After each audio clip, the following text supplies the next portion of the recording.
Hello दोस्तों, नमस्कार। Santoshi IAS में आप सभी का एक बार फिर स्वागत है। आज ये वीडियो आपका उत्तर प्रदेश स्पेशल से होगा। यहाँ पर मैं क्या करवाने वाला हूँ, कहाँ से ये सोर्स लिया गया है, हर चीज़ पहले मैं 2 मिनट आपको बता देना चाहता हूँ। इसके बाद वीडियो को आगे हम देखेंगे। देखिए, ये जो चीज़ें आपको यहाँ पर उत्तर प्रदेश स्पेशल में करवाई जा रही है, यहाँ पर ये पूरी तरह से आपका जो ये घटना चक्र थंबनेल में बुक दिया है, वहीं का डाटा है। बस इसको क्या कर दिया गया है, इसको थोड़ा-सा अच्छे वे में बना दिया गया है ताकि आपको पढ़ने में इंटरेस्टिंग लगे और आप उसको अच्छे तरीके से याद कर पाएँ।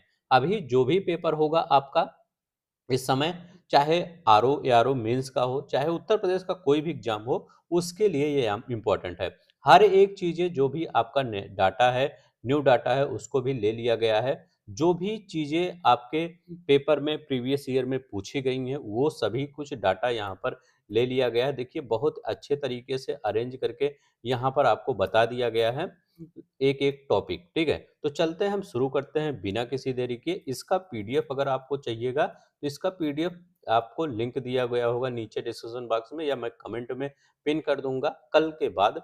तो वहां पर आप ये पीडीएफ अपलोड देख सकते हैं, ठीक है? उसी दिन मैं क्यों नहीं करता, ताकि आप पीडीएफ लेकर उसको सेव ना कर लें, एक बार पढ़ लें, इसके बाद पीडीएफ आप कभी भी रिवीजन कर सकते हैं। इसीलिए पीडीएफ मैं उसी दिन नहीं देता हूँ, ठीक है?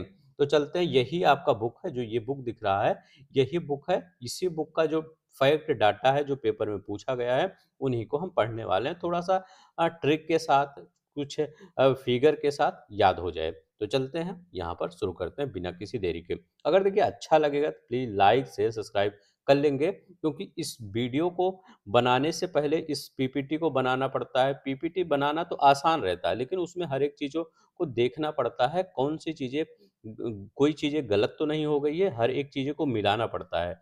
तब आपके लिए यहाँ पर लाया जाता है, ठीक है? तो चलते हैं, हम यहाँ पर शुरू करते हैं। थोड़ा-सा सपोर्ट ज़रूर करिएगा। अब यहाँ पर देखते हैं, उत्तर प्रदेश एक सांख्यिकी और भौगोलिक परिचय पहले हम देखते हैं। अब देखिए, हम कहते हैं भौगोलिक और प्रशासनिक विवरण के बारे में अगर हम उत्तर प्रदेश में देखते हैं, तो यहाँ पर इसका क्या मायने है? भौगोलिक और प्रशासनिक विवरण में अगर हम कहते हैं क्षेत्रफल, हम कहते हैं उत्तर प्रदेश का क्षेत्रफल और राष्ट्रीय स्थान। अगर हम उत्तर प्रदेश का क्षेत्रफल देखते हैं, तो यहाँ पर कितना कह रहा है? 2,40,928 वर्ग किलोमीटर। तो उत्तर प्रदेश का क्षेत्रफल कितना है? 2,40,928, 928 पढ़ लीजिएगा। ये 2,40,928 वर्ग किलोमीटर है, ठीक है? हर एक चीज़ों को हम याद भी करते चलेंगे, ताकि यहीं से पर याद हो जाए। किलोमीटर है, ठीक है? वर्ग किलोमीटर है। भारत का लगभग 7.33% के साथ क्षेत्रफल में चौथा स्थान, और राजधानी क्या है इसकी? लखनऊ है। तो ये आपका थोड़ा-सा डाटा है, ठीक है? तो ये बेसिक चीज़ें अभी हम पढ़ेंगे। हाँ, उन बच्चों को बताना चाहता हूँ, जो लोग योजना की पूरी देखना चाहते हैं, उत्तर प्रदेश योजना का, इसी डिस्क्रिप्शन नीचे बॉक्स में योजना का एक वीडियो इसी तरह बनाया हूँ, जाकर आप उसको देख लीजिए, ठीक है? काफ़ी अच्छा, जितनी भी योजनाएँ उत्तर प्रदेश में चलती हैं, सब कुछ इसी फॉर्म में बना दिया गया है। अगर हम कहते हैं सीमाएँ और पड़ोसी देश की और राज्य की बात करते हैं, तो हमारे उत्तर प्रदेश की सीमाएँ 8 राज्यों से और 1 केंद्र शासित प्रदेश, कौन-सा केंद्र शासित प्रदेश है? दिल्ली है। तो यहाँ पर 8 प्लस 1 कितना हो जाता है? 9, ठीक है? 9 से छूती हैं। और नेपाल की सीमा से, ठीक है? एक देश है जो नेपाल है, उसके साथ हमारा ये उत्तर प्रदेश बाउंड्री शेयर करता है। सोनभद्र एक ऐसा मतलब जिला है, जो 4 राज्यों को छूने वाला जिला है। अभी हम बताएँगे आगे, ठीक है? सोनभद्र क्या है? 4 राज्यों से अपनी बाउंड्री स्पर्श करता है। नदियाँ और मौसम चक्र की अगर हम बात करते हैं, तो यहाँ पर सबसे इम्पोर्टेंट नदी गंगा है, यमुना है, गोमती है, सहित प्रमुख नदियाँ हैं। और ग्रीष्म ऋतु कब होती है उत्तर प्रदेश में? ये मार्च से जून के बीच में, मार्च से जून के बीच में यहाँ पर ग्रीष्म ऋतु होती है। वर्षा ऋतु जून से सितंबर तक होती है। शीत ऋतु अक्टूबर से फरवरी के में यह मौसम चलता रहता है। अब यहाँ पर देखते हैं 2024 और 25 के आंकड़ों में कृषि और बागवानी में क्या है? उत्तर प्रदेश एक अग्रणी भूमिका निभाता है। जैसे हम करें, गेहूं, चावल, गन्ना, आलू, सब्जी, शहद, मेथा और विभिन्न फसलों में आम, अमरूद में प्रथम, ठीक है? तो इस सब में क्या है? आपका प्रथम स्थान आपका उत्तर प्रदेश रखता है, ठीक? आम, अमरूद में क्या है? ये प्रथम स्थान रखता है।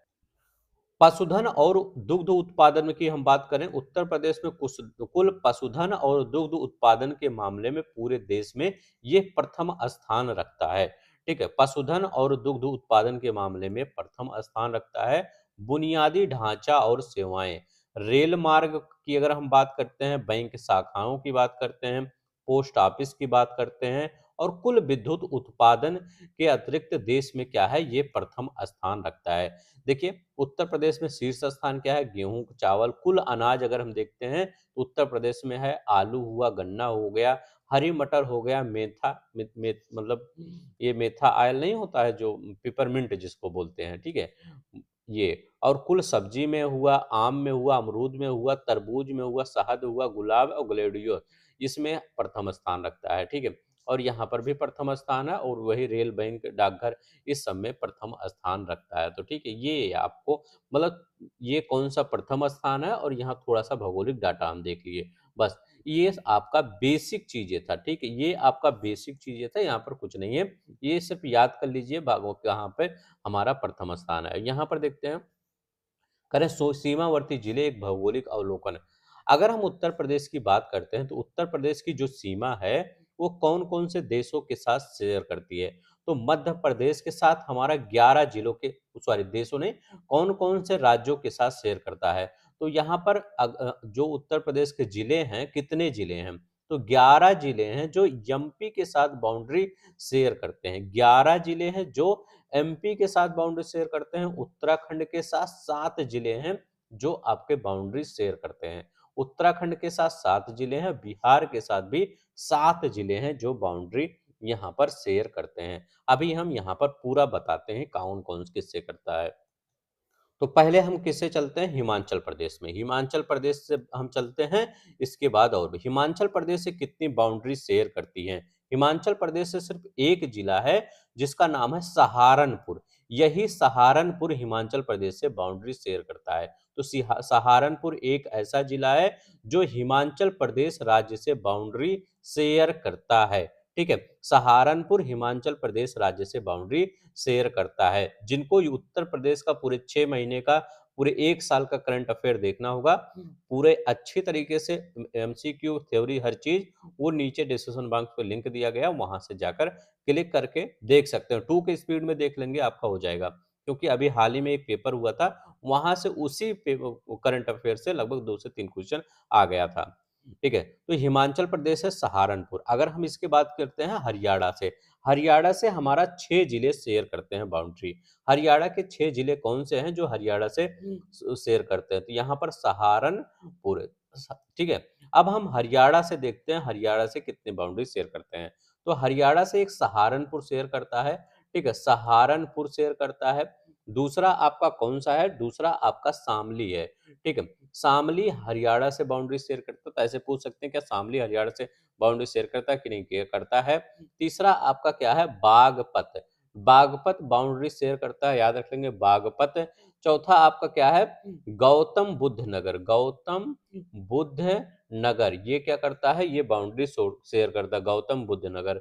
चौथा क्या है, अलीगढ़, याद रखिए पांचवा ये अलीगढ़ है गया, अलीगढ़ हो गया। इसके बाद क्या हो गया, मथुरा हो गया। इसमें याद रख लेंगे सहारनपुर शामली, सहारनपुर शामली, बागपत, बागपत गौतम बुद्ध नगर हरियाणा से बाउंड्री शेयर करता है। मतलब नोएडा देखते हैं, नोएडा से जाने के लिए के बाद इसके बाद उधर जाएंगे तो आपका हरियाणा गुड़गांव पड़ जाता है। तो गौतम बुद्ध नगर हो गया, अलीगढ़ हो गया, अलीगढ़ बाउंड्री शेयर करता है, और मथुरा भी हरियाणा से बाउंड्री शेयर करता है। तो सहारनपुर, शामली, बागपत, गौतम बुद्ध नगर, अलीगढ़, आपका मथुरा। ठीक है, तो ये क्या करते हैं, बाउंड्री आपके शेयर करते हैं।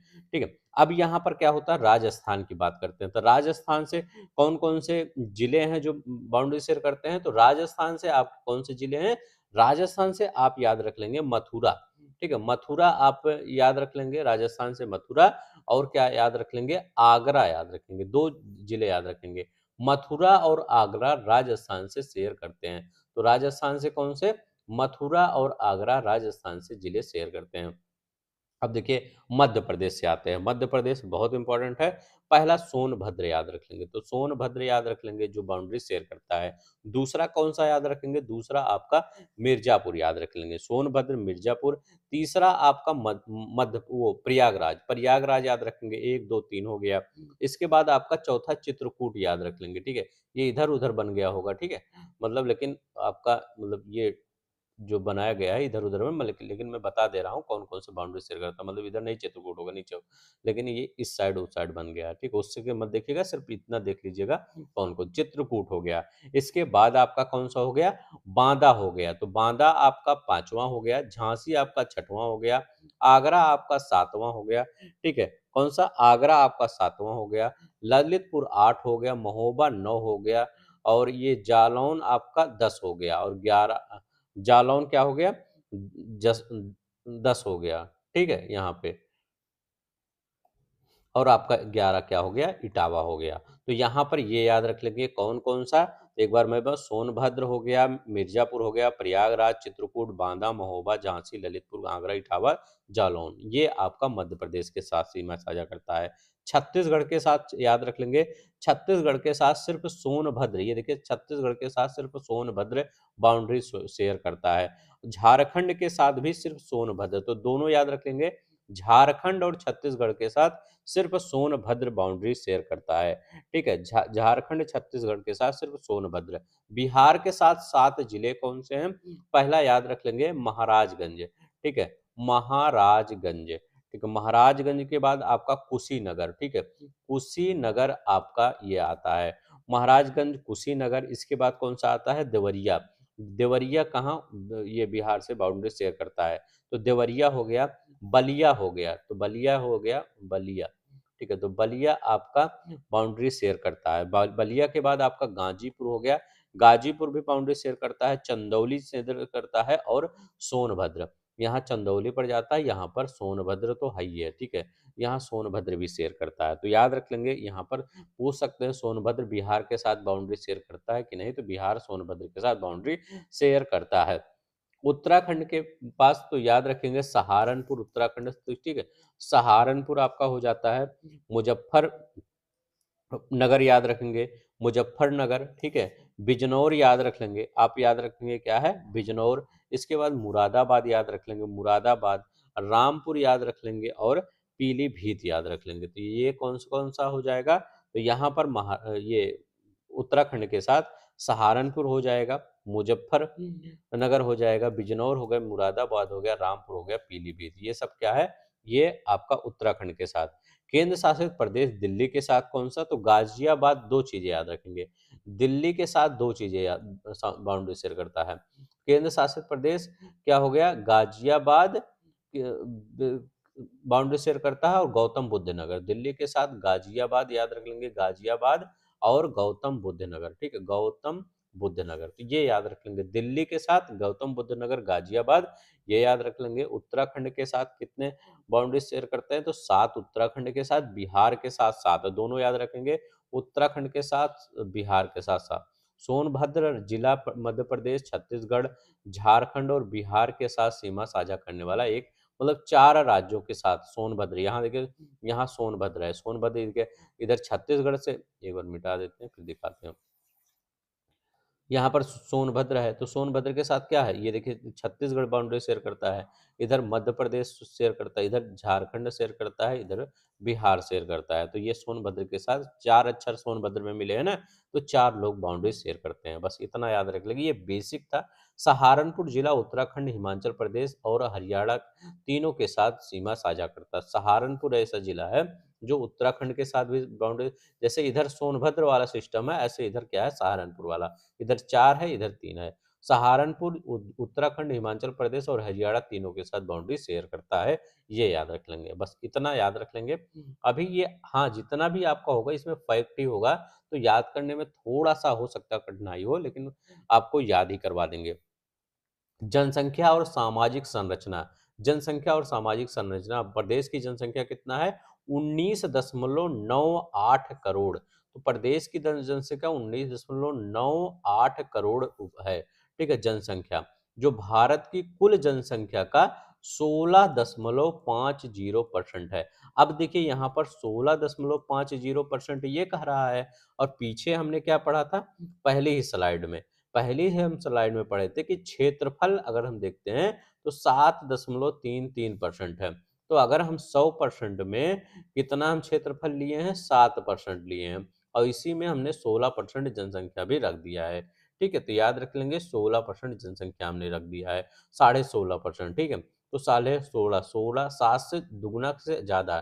ठीक है, तो याद रखेंगे 16.5% क्या हुआ, हमने जनसंख्या रख दिया है।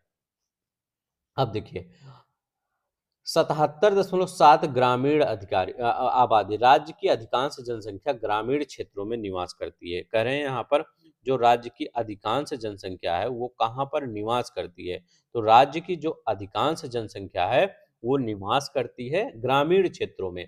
तो याद रखेंगे कितने, 77.7%। तो 77 ग्रामीण जनसंख्या कितनी है, 77.7% ग्रामीण जनसंख्या है। मतलब क्या है, लगभग आपका यहाँ पर कितना आ जाएगा, तो यहाँ पर लगभग 15 करोड़, 15 साढ़े 15 करोड़ लोग क्या है, ये यहाँ पर निवास करते हैं, और जो 4 करोड़ लोग बचे हैं वो शहरों में निवास करते हैं। तो इतना याद रख लेंगे। तो यहाँ पर सतहत यही डाटा पूछता है आपके पेपर में, ऐसे ही डाटा पूछेगा कहाँ पर कितना हमारे यहाँ, ऐसे पिछली बार पूछा गया है आपका। तो 77.7% लोग क्या है 2011 की जनगणना के अनुसार लोग गांव में निवास करते हैं। तो याद रख लेंगे लगभग कितना है, यहाँ पर 15 करोड़ लोग, यहाँ पर तो करोड़ नहीं पूछेगा, यही पूछेगा परसेंट में, 77.7%। अब देखिए अगर हम देखते हैं स्त्री पुरुष का अनुपात कितना है, तो स्त्री पुरुष का अनुपात कितना है, 912 है। तो याद रख लेंगे 912। 912 क्या है, मतलब 1000 स्त्रियों पे 912 ही पुरुष हैं। 1000 स्त्रियों पे 912 ही क्या है, सॉरी 1000 पुरुषों पर, ठीक है, 1000 पुरुषों पर 912 स्त्रियां हैं, मतलब उल्टा हो गया। ठीक है, 1000 जो पुरुष हैं उसमें 912 ही स्त्रियां हैं, ये याद रख लेंगे। 1000 पुरुषों पर 912 स्त्रियां, तो स्त्री और पुरुष यहाँ लिखा गया, स्त्री 912 स्त्री हैं और पुरुष यहाँ पर 1000। तो 1000 स्त्री पुरुष का अनुपात इतना है, 912 अनुपात 1000। ठीक है, जो कि बहुत अच्छा नहीं है, इसको और पास होना चाहिए था। ये देखिए प्रति 1000 पुरुषों पर 912 महिलाएं हैं, इतना ये याद रख लेंगे। ठीक है, प्रति 1000 पुरुषों पर 912 महिलाएं हैं, यही याद रखेंगे। अब देखिए धार्मिक संरचना की अगर हम बात करते हैं, देखिए हम बहुत जल्दी भी चल सकते थे हैं, लेकिन क्या है थोड़ा याद करवाते हैं, ज्यादा सही रहेगा। अगर हम धारे हिंदू जनसंख्या कितना है, तो 79.73% क्या है, हिंदू जनसंख्या। तो 79.73% हिंदू जनसंख्या है। मुस्लिम जनसंख्या कितनी है, 19.26% क्या है, मुस्लिम जनसंख्या है। 19.26% मुस्लिम जनसंख्या है। तो हाँ, अब यहीं से अगला जो इंपॉर्टेंट हो जाता है वो, अब हम कहते हैं इसके बाद किसकी जनसंख्या आती है, हिंदू, मुस्लिम, इसके बाद सिख की जनसंख्या आती है। सिख की जनसंख्या 2011 के अनुसार 0.32% है। याद रखेंगे 0.32%। 19 इसके बाद सिख आते हैं, सिख के बाद कौन से आते हैं, ये याद रख लेंगे, ईसाई आते हैं। तो ईसाई की जनसंख्या 0.18%, 0.18% ईसाई हैं। इसके बाद आपका जैन आते हैं, जैन कितना है, 0.11%। जैन के बाद कौन से आते हैं, बौद्ध आते हैं। तो बौद्ध के बाद कितना, 0.10%। ठीक है, तो इसमें याद रख लेंगे सबसे ज्यादा हिंदू है, और इसके बाद मुस्लिम है।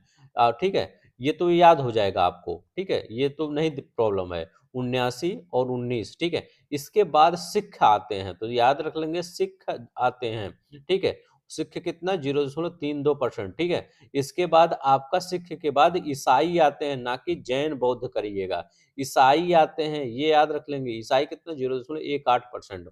इसके बाद आपका जैन आते हैं, लास्ट में बौद्ध आते हैं।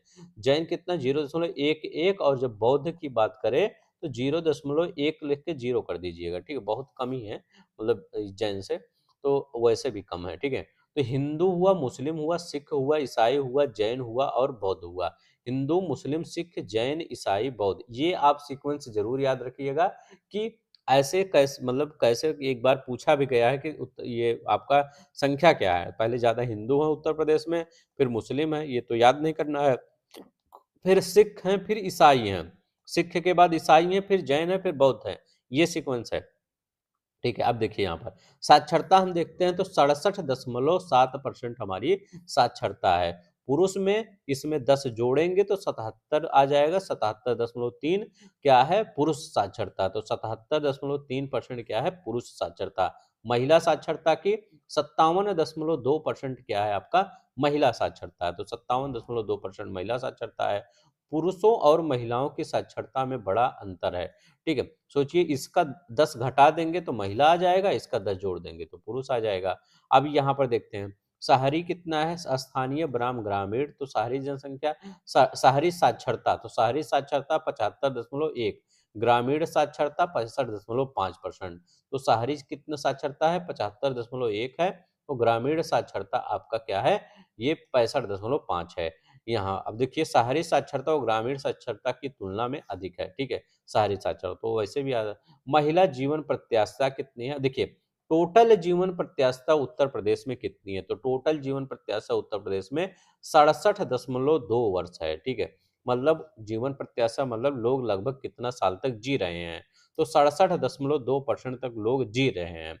मतलब एवरेज कितना है? 67 वर्ष है। लेकिन अगर महिलाओं की देखते हैं तो महिलाएं ज्यादा जीती हैं, 68.7 वर्ष है। और लेकिन पुरुष क्या है? 65.9। ठीक है, तो 65.9 क्या है? ये पुरुष साक्षरता है। तो इतना ये याद रख लेंगे। ठीक है, चलते हैं हम नेक्स्ट देखते हैं क्या आपका कह रहा है।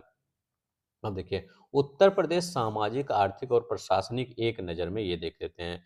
लोकसभा की सीटें उत्तर प्रदेश में 80 हैं, याद होगा। 403 विधानसभाएं हैं। ठीक है, 403 विधानसभाएं। 31 क्या है आपका राज्यसभा है, और विधान परिषद की संख्या कितनी है? 100 है। तो ये विधायी निकाय है जो आपका है। लोकसभा 80, विधानसभा 403, राज्यसभा 31 और विधान परिषद आपका 100 है। ठीक है, प्रशासनिक और स्थानीय इकाई जो कितने जिले हैं? तो 75। अभी ये 2023-24 का आंकड़ा है, 75 जिले, लेकिन अभी एक जिला और बन गया है। तो ठीक है, 76वां जिला बना है।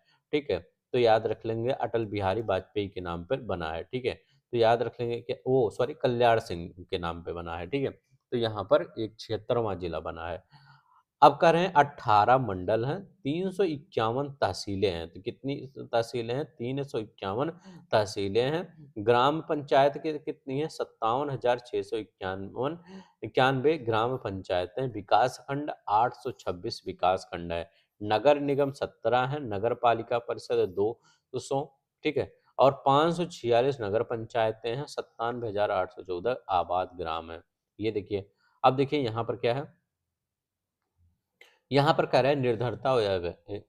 अब ये याद रख लेंगे, अभी आप गूगल पे सर्च करेंगे कि मल्टी डायमेंशनल पॉवर्टी इंडेक्स कितना है उत्तर प्रदेश का, तो यही देगा 17.40। ये याद रख लेंगे, हो सकता है ऐसे ही पूछे कि multi dimensional poverty index Uttar Pradesh का कितना है, तो कितना है? 17.4%। ये याद रख लेंगे। अभी गूगल पे आप सर्च करिए multi dimension poverty index Uttar Pradesh का, तो आप कितना बताएंगे? 17.4% बताएंगे, ये 2022-23 के डाटा के अनुसार। ठीक है, अब देखिए प्राथमिक कृषि ऋण समितियां कितनी है? 7,495। कृषि और ग्राम विकास बैंक की शाखाएं कितनी है? तो 323 कृषि और ग्राम विकास बैंक की शाखाएं आपको मिल जाएंगी। 99,462 अनुसूचित जाति बस्तियां हैं। ठीक है, ये सामाजिक समावेश ने देखते हैं।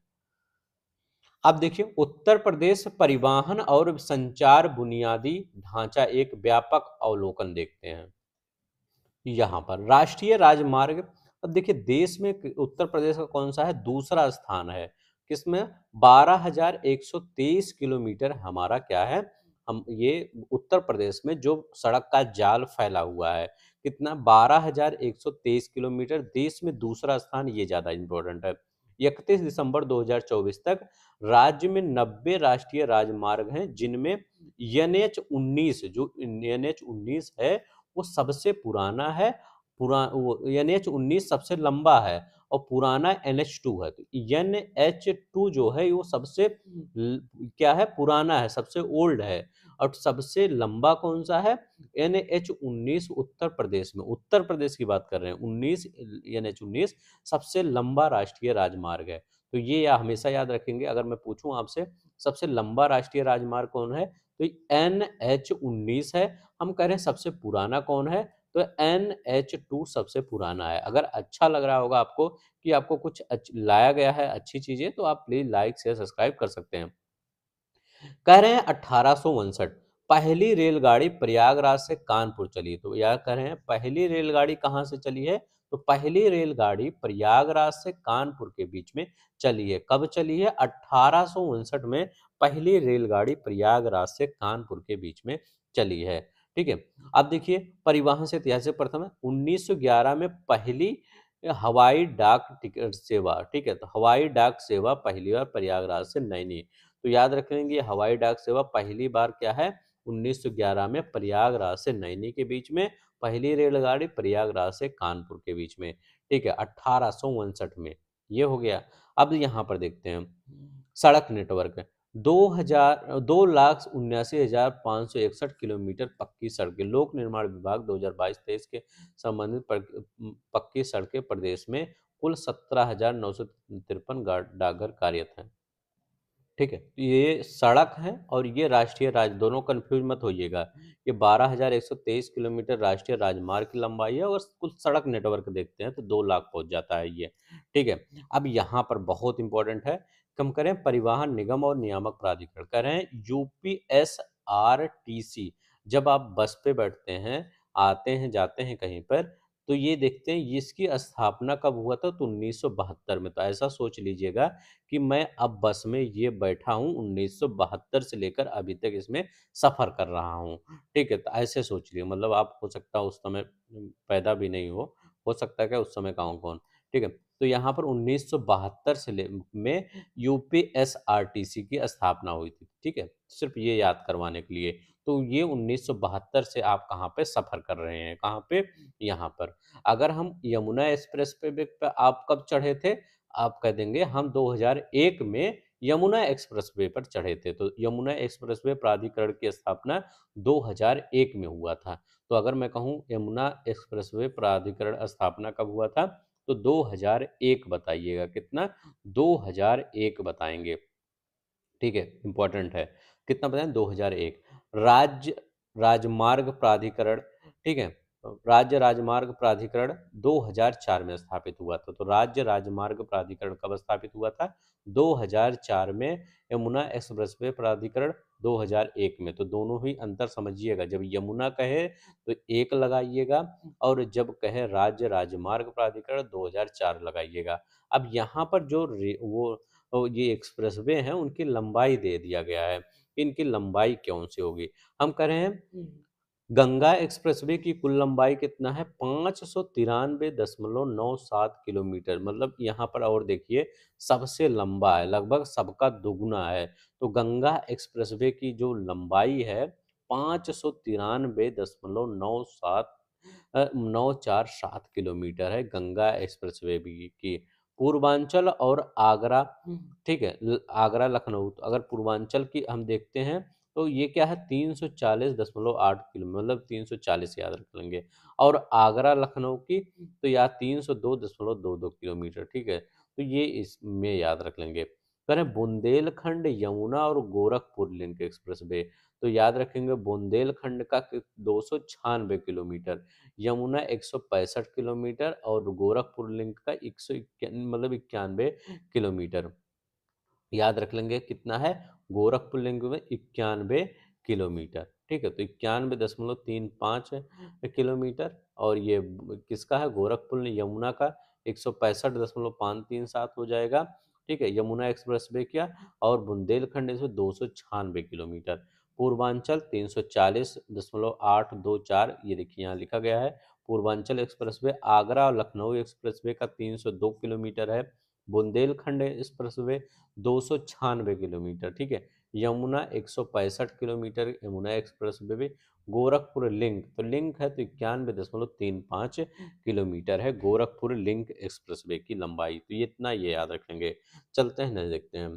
करें उत्तर प्रदेश कृषि पशुपालन के प्रमुख पड़ाव देखते हैं। उत्तर प्रदेश की प्रमुख महत्वपूर्ण कृषि परियोजनाओं में अब देखिए यहाँ पर प्रमुख कृषि और डिजिटल योजनाएं क्या है। चकबंदी और किसान बही योजना। चकबंदी योजना 1954 में और किसान बही योजना 1992 में। तो 1954 में क्या हुआ था, चकबंदी योजना चालू हुई थी। और 1992 में क्या हुआ था, 1992 में कौन सा बही योजना चालू हुआ था।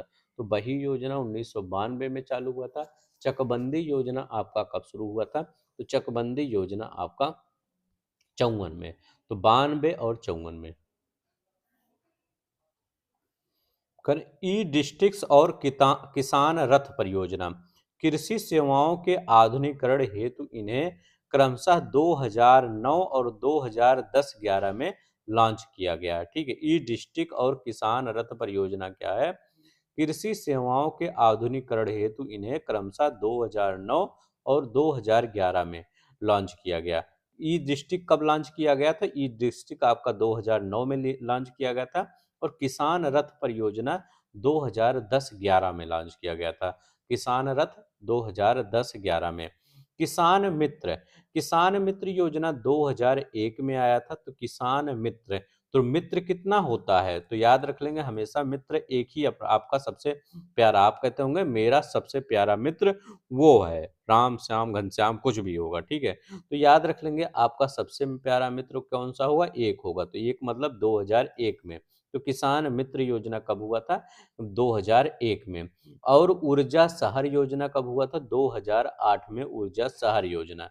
ऊर्जा शहर योजना 2008 में।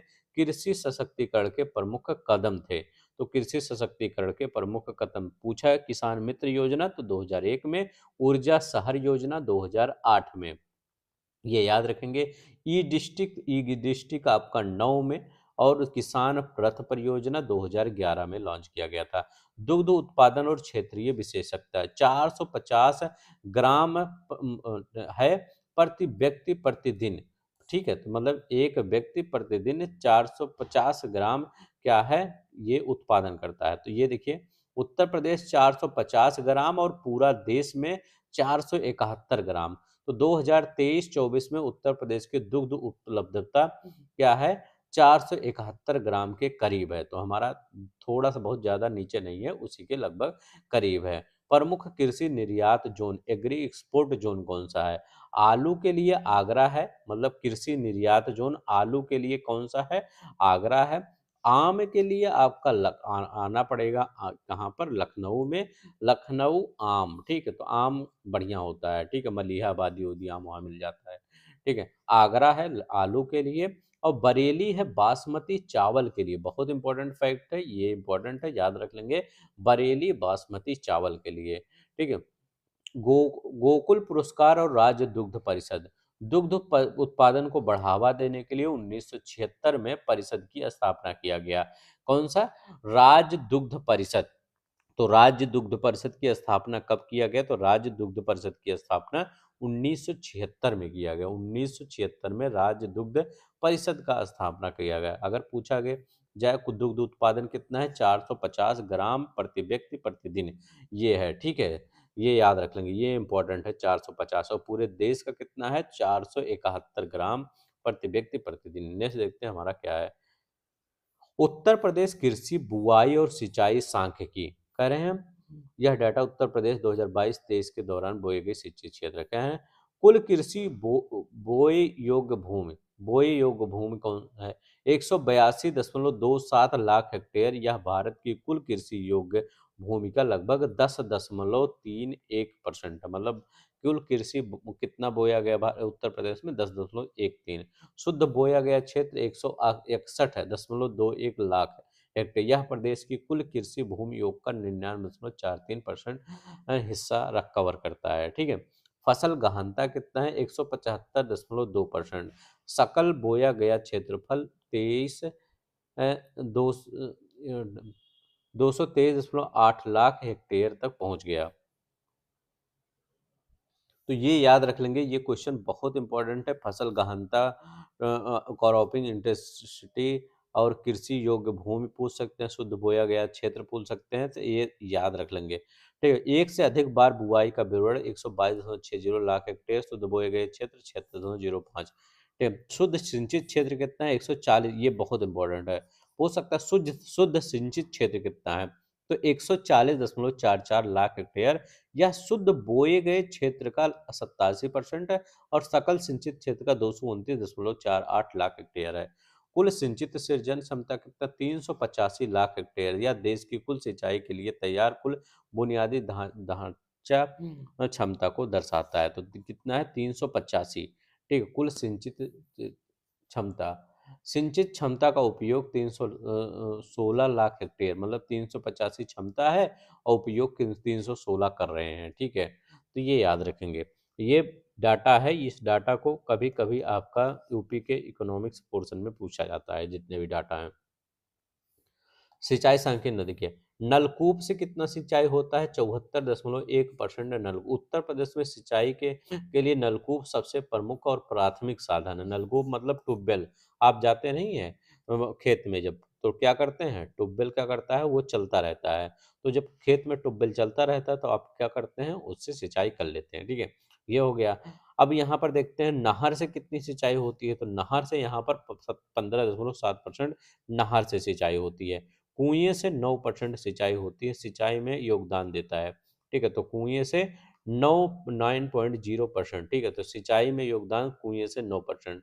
तालाब और झील में, तो याद रखेंगे तालाब और झील में 0.6%, तो तालाब और झील में 0.6%, अन्य स्रोत से 0.6%। ठीक है, तालाब झील से 0. अन्य स्रोत है, तालाब झील और अन्य स्रोत के मामले में योगदान देता है। तो कुएं से सबसे ज्यादा कौन सा है, नहर की है, वो सॉरी नलकूप की है। ठीक है, नलकूप, तो नलकूप के बाद ये देखिए नहर हो गया है, तो नहर के बाद कौन सा है, कुआं है। तो ये तीनों याद रख लेंगे कौन कौन सा है, नलकूप, नहर और कुआं, नलकूप, नहर और कुआं। कह रहे हैं कुल कार्यशील सिंचाई नहरों की कुल लंबाई कितनी है, तो 75,091 वर्ग किलोमीटर है। ठीक है, तो किलोमीटर तक फैला हुआ 75,091। राजकीय नलकूपों की संख्या 34,663। ठीक है, जो राजकीय नलकूप लगते हैं उनकी संख्या कह रहे हैं। ऐतिहासिक और प्रमुख मुद्दे क्या है, पूर्वी यमुना नहर 1830 में बना था, सबसे पुरानी नहर है। तो ये पूर्वी यमुना नहर जो है ये सबसे पुरानी नहर है, 1830 में इसका बिल्ड किया गया था, तो 1830 में पूर्वी यमुना नहर है। शारदा नहर सबसे बड़ी नहर है, तो याद रखेंगे शारदा नहर सबसे बड़ी नहर मानी जाती है। नहीं, देखते हैं, कह रहे हैं उत्तर प्रदेश वन स्थित रिपोर्ट 2023 में एक सांख्यिकी विश्लेषण देखते हैं। कह रहे हैं उत्तर प्रदेश में वन स्थित जो रिपोर्ट है उसमें क्या है, जो अभी रिपोर्ट ISFR 2023 का रिपोर्ट है उसके अकॉर्डिंग हम यहाँ पर देखते हैं कुल कवरेज कितना है। तो उत्तर प्रदेश में कुल वन और वृक्षावरण की स्थिति में देखते हैं, मतलब जो वन मतलब क्या होता है, जहां पर सघन वन होते हैं वो उसके, वृक्षावरण जो तो आपके आसपास है, तो वो कुल मिला के 9.96% है। ठीक, उत्तर प्रदेश में कुल भौगोलिक क्षेत्रफल में वनावरण वृक्षावरण का संयुक्त परसेंट है 9.96, कितना है 9.96। वृक्षावरण कितना है, तो वृक्षावरण यहाँ पर आपको मिल जाएगा लगभग 8,950.92 वर्ग किलोमीटर, मतलब 3.72, तो 3.72 मिल जाएगा। यह प्रदेश में कुल भौगोलिक क्षेत्रफल के सापेक्ष वृक्षों का आवर दर्शाता है, तो 3.72% ये वृक्ष हैं। अब यही वृक्ष क्या बन जाते हैं, यही वृक्ष आपके वन बन जाते हैं। तो 15,045.80 वर्ग किलोमीटर, 6.24%, कहना है 6.24%। अब देखिए ये 6.24 और ये 3.72, ये दोनों को ऐड करेंगे तो 9.96 आ जाएगा कि नहीं, तो हाँ ये 9 क्या है 96 यहाँ हो गया। ठीक है, देखिए जिलेवार की स्थिति क्या है, सोनभद्र जो है और भदोही की बात करते हैं। सोनभद्र में सर्वाधिक और भदोही में सबसे कम वनावरण प्रतिशत दर्ज किया गया। सोनभद्र में सबसे अधिक, भदोही में सबसे कम वनावरण प्रतिशत दर्ज किया गया। प्रदेश की कुल अभिलेखित वन क्षेत्र 17,435 वर्ग किलोमीटर है। मतलब जितना प्रदेश में अभिलेख में दिया गया है 17,435। ठीक है। आरक्षित वन कितना है? 11,571 आरक्षित वन है। आरक्षित वन है 11,571। संरक्षित वन है जो ठीक है। तो ये प्रोटेक्टेड फॉरेस्ट आपका 330 वर्ग किलोमीटर, अवर्गीकृत ठीक है 5,534 वर्ग किलोमीटर। तो रिजर्व फॉरेस्ट 11,000, संरक्षित 3,000, अवर्गीकृत 5,334 वर्ग किलोमीटर।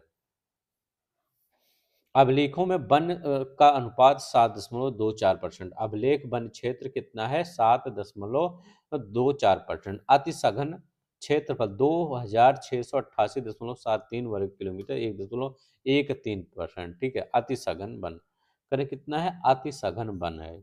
मध्यम सघन वन क्षेत्रफल 4,001.41 वर्ग किलोमीटर, 1.66। ठीक है। तो ये मध्यम सघन वर्ग हो जाएगा। खुले वन क्या है? तो क्षेत्रफल 8,355.66 वर्ग किलोमीटर क्या है? ये खुले वन की श्रेणी में आते हैं। तो खुले वन में कितना है?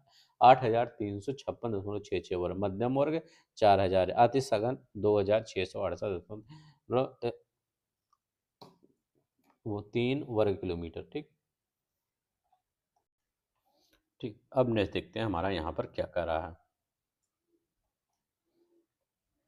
कह रहे हैं उत्तर प्रदेश जिला वन सांख्यिकी 2023 की रिपोर्ट के अनुसार, अब देखिए कह रहे हैं अधिकतम वन क्षेत्र परसेंट वाले 5 जिले कौन से हैं। तो चलते हैं याद करते हैं कि अधिकतम वन कहाँ पे पाया जाता है। तो सोनभद्र एरिया में आप जाएंगे, वहां पर सबसे ज्यादा वन क्षेत्र, मतलब वहां पर वन ज्यादा हैं। तो सोनभद्र में 34.87% है। इसके बाद आपका चंदौली आता है। सोनभद्र आ गया, फिर चंदौली आ गया। इसके बाद आपका श्रावस्ती आता है। सोनभद्र, चंदौली, श्रावस्ती, तीनों याद करिए। क्या याद करेंगे? सोनभद्र याद रखेंगे, चंदौली याद रख लेंगे, श्रावस्ती। ठीक है। इसके बाद आपका चित्रकूट आता है, फिर पीलीभीत। तो सबसे ज्यादा वन सोनभद्र में, फिर चंदौली में, फिर श्रावस्ती में, फिर चित्रकूट में, फिर पीलीभीत में। कभी आप ये मत लगा दीजिएगा चित्रकूट ज्यादा पहले है, श्रावस्ती बाद में। श्रावस्ती में, इसके बाद चित्रकूट में, फिर पीलीभीत में। करें न्यूनतम वन क्षेत्र परसेंट, सबसे कम वन क्षेत्र परसेंट की बात कर रहा है। अगर हम कहें वन क्षेत्र की बात करें तब भदोही आ जाएगा। लेकिन अगर हम कहें परसेंट की बात, तो संभल में सबसे कम, फिर भदोही में, फिर मैनपुरी में, फिर बदायूं में, फिर मई में, यहाँ मऊ में। ठीक है। तो यहाँ न्यूनतम वन क्षेत्र परसेंट पाया जाता है। क्या? न्यूनतम वन क्षेत्र परसेंट पाया जाता है। अब देखते हैं अधिकतम वन क्षेत्र वाले 5 जिले कौन से हैं। अब देखिए अधिकतम वन क्षेत्र वाले, अभी यहाँ परसेंट वाले पढ़े थे सोनभद्र, अब यहाँ पर अधिकतम वन कहाँ पे पाया जाता है। तो सोनभद्र याद रखें, सोनभद्र में सबसे ज्यादा। देखिए सोनभद्र क्या है, परसेंट में भी हमारे यहाँ ज्यादा है और क्षेत्रफल में भी। लखीमपुर खीरी, तो लखीमपुर खीरी आपका पड़ जाता है।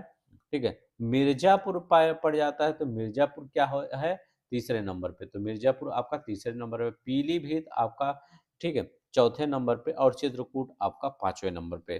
तो यहाँ पर सोनभद्र, लखीमपुर खीरी, मिर्जापुर, पीलीभीत और चित्रकूट ये अधिकतम वन क्षेत्र फल वाले 5 जिले हैं। तो कौन? सोनभद्र, लखीमपुर खीरी, मिर्जापुर, पीलीभीत, चित्रकूट अधिकतम। ये याद रखेंगे। कैसे कैसे याद करेंगे?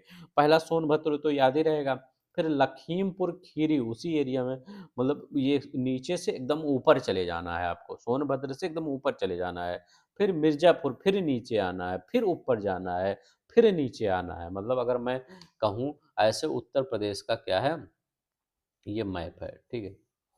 अब पहले क्या है? सोनभद्र, सोनभद्र कहेंगे तो फिर ऊपर चले जाएंगे तो लखीमपुर खीरी, फिर नीचे आ जाएंगे लखीमपुर खीरी से मिर्जापुर, मिर्जापुर से फिर पीलीभीत ऊपर चले जाएंगे, फिर नीचे आएंगे चित्रकूट। ठीक है। तो ये एकदम दिमाग में बैठा लीजिए, मैप लगाइए। तो पहले सोनभद्र नीचे रहेंगे, फिर लखीमपुर खीरी ऊपर, फिर मिर्जापुर नीचे, पीलीभीत, चित्रकूट। अब देखिए न्यूनतम वन क्षेत्र परसेंट वाले 5 जिले, तो भदोही होगा, मऊ होगा, संभल होगा, संत कबीर नगर और बागपत। ठीक है। तो भदोही, मऊ, संभल, भदोही, मऊ, संभल, संत कबीर नगर और बागपत ये न्यूनतम हो गए, याद रख लेंगे न्यूनतम। ठीक है। भदोही, मऊ, संभल, संत कबीर नगर और बागपत। ये देखते हैं हमारा क्या कह रहा है। उत्तर प्रदेश में वन्यजीव संरक्षण अभ्यारण्य की बात करते हैं तो कुल 31 वन्यजीव संरक्षण है। जी याद रख लेंगे, उत्तर प्रदेश में कितना, 31 वन्यजीव संरक्षण है। 11 वन्यजीव विहार है उत्तर प्रदेश में। उत्तर प्रदेश में 11 वन्यजीव विहार है। 15 पक्षी विहार है उत्तर प्रदेश में। 15 पक्षी विहार है। राष्ट्रीय उद्यान और रिजर्व है। राष्ट्रीय उद्यान एक है तो उसका नाम क्या है, दुधवा। तो याद रख लेंगे, उत्तर प्रदेश में एक राष्ट्रीय उद्यान है, उसका नाम दुधवा ही है। 4 टाइगर रिजर्व हैं, तो यहाँ पर 4 टाइगर रिजर्व आपको देखने को मिलेगा। दुधवा, पीलीभीत, ठीक है, ये टाइगर रिजर्व है। दुधवा और दुधवा, पीलीभीत, रानीपुर और अमनगढ़। दुधवा, पीलीभीत, रानीपुर, अमनगढ़, ये टाइगर रिजर्व है। कौन सा, दुधवा, पीलीभीत, रानीपुर, अमनगढ़, ये आपका टाइगर है, मतलब टाइगर रिजर्व है। ठीक है, राइट, टाइगर। 2 एलिफेंट रिजर्व भी हैं। तो उत्तर प्रदेश में 2 एलिफेंट रिजर्व भी हैं। ठीक है, ये याद रखेंगे। चंद्रप्रभा सबसे पुराना वन्यजीव है, वन्यजीव विहार है। तो याद रखें, चंद्रप्रभा क्या है, सबसे पुराना वन्यजीव। चंदौली में स्थित यह विहार 1957 में स्थापित हुआ था। तो पहला जन वन्यजीव विहार 1957 में चंदौली में स्थापित हुआ था। कहाँ पर, चंदौली में। कह सबसे बड़े और सबसे छोटे क्षेत्र, हस्तिनापुर। हस्तिनापुर क्या सबसे बड़े और सबसे छोटे क्षेत्र कौन सा है, तो हस्तिनापुर सबसे बड़ा वन्यजीव विहार है।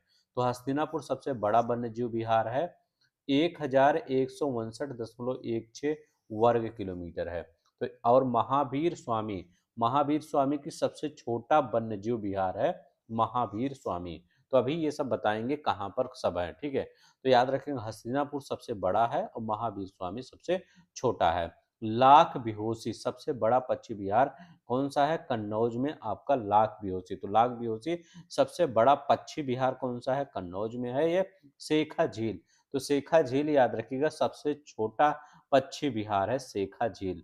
ठीक है, अलीगढ़ में है। तो अलीगढ़ में सबसे छोटा पक्षी विहार अलीगढ़ में। तो लाख बिहोसी कन्नौज, तो कन्नौज याद रखिए, कन्नौज में। कैसे याद करेंगे, लाख बिहोसी कन्नौज में है, तो ऐसे याद रखेंगे, कन्नौज में इत्र होता है।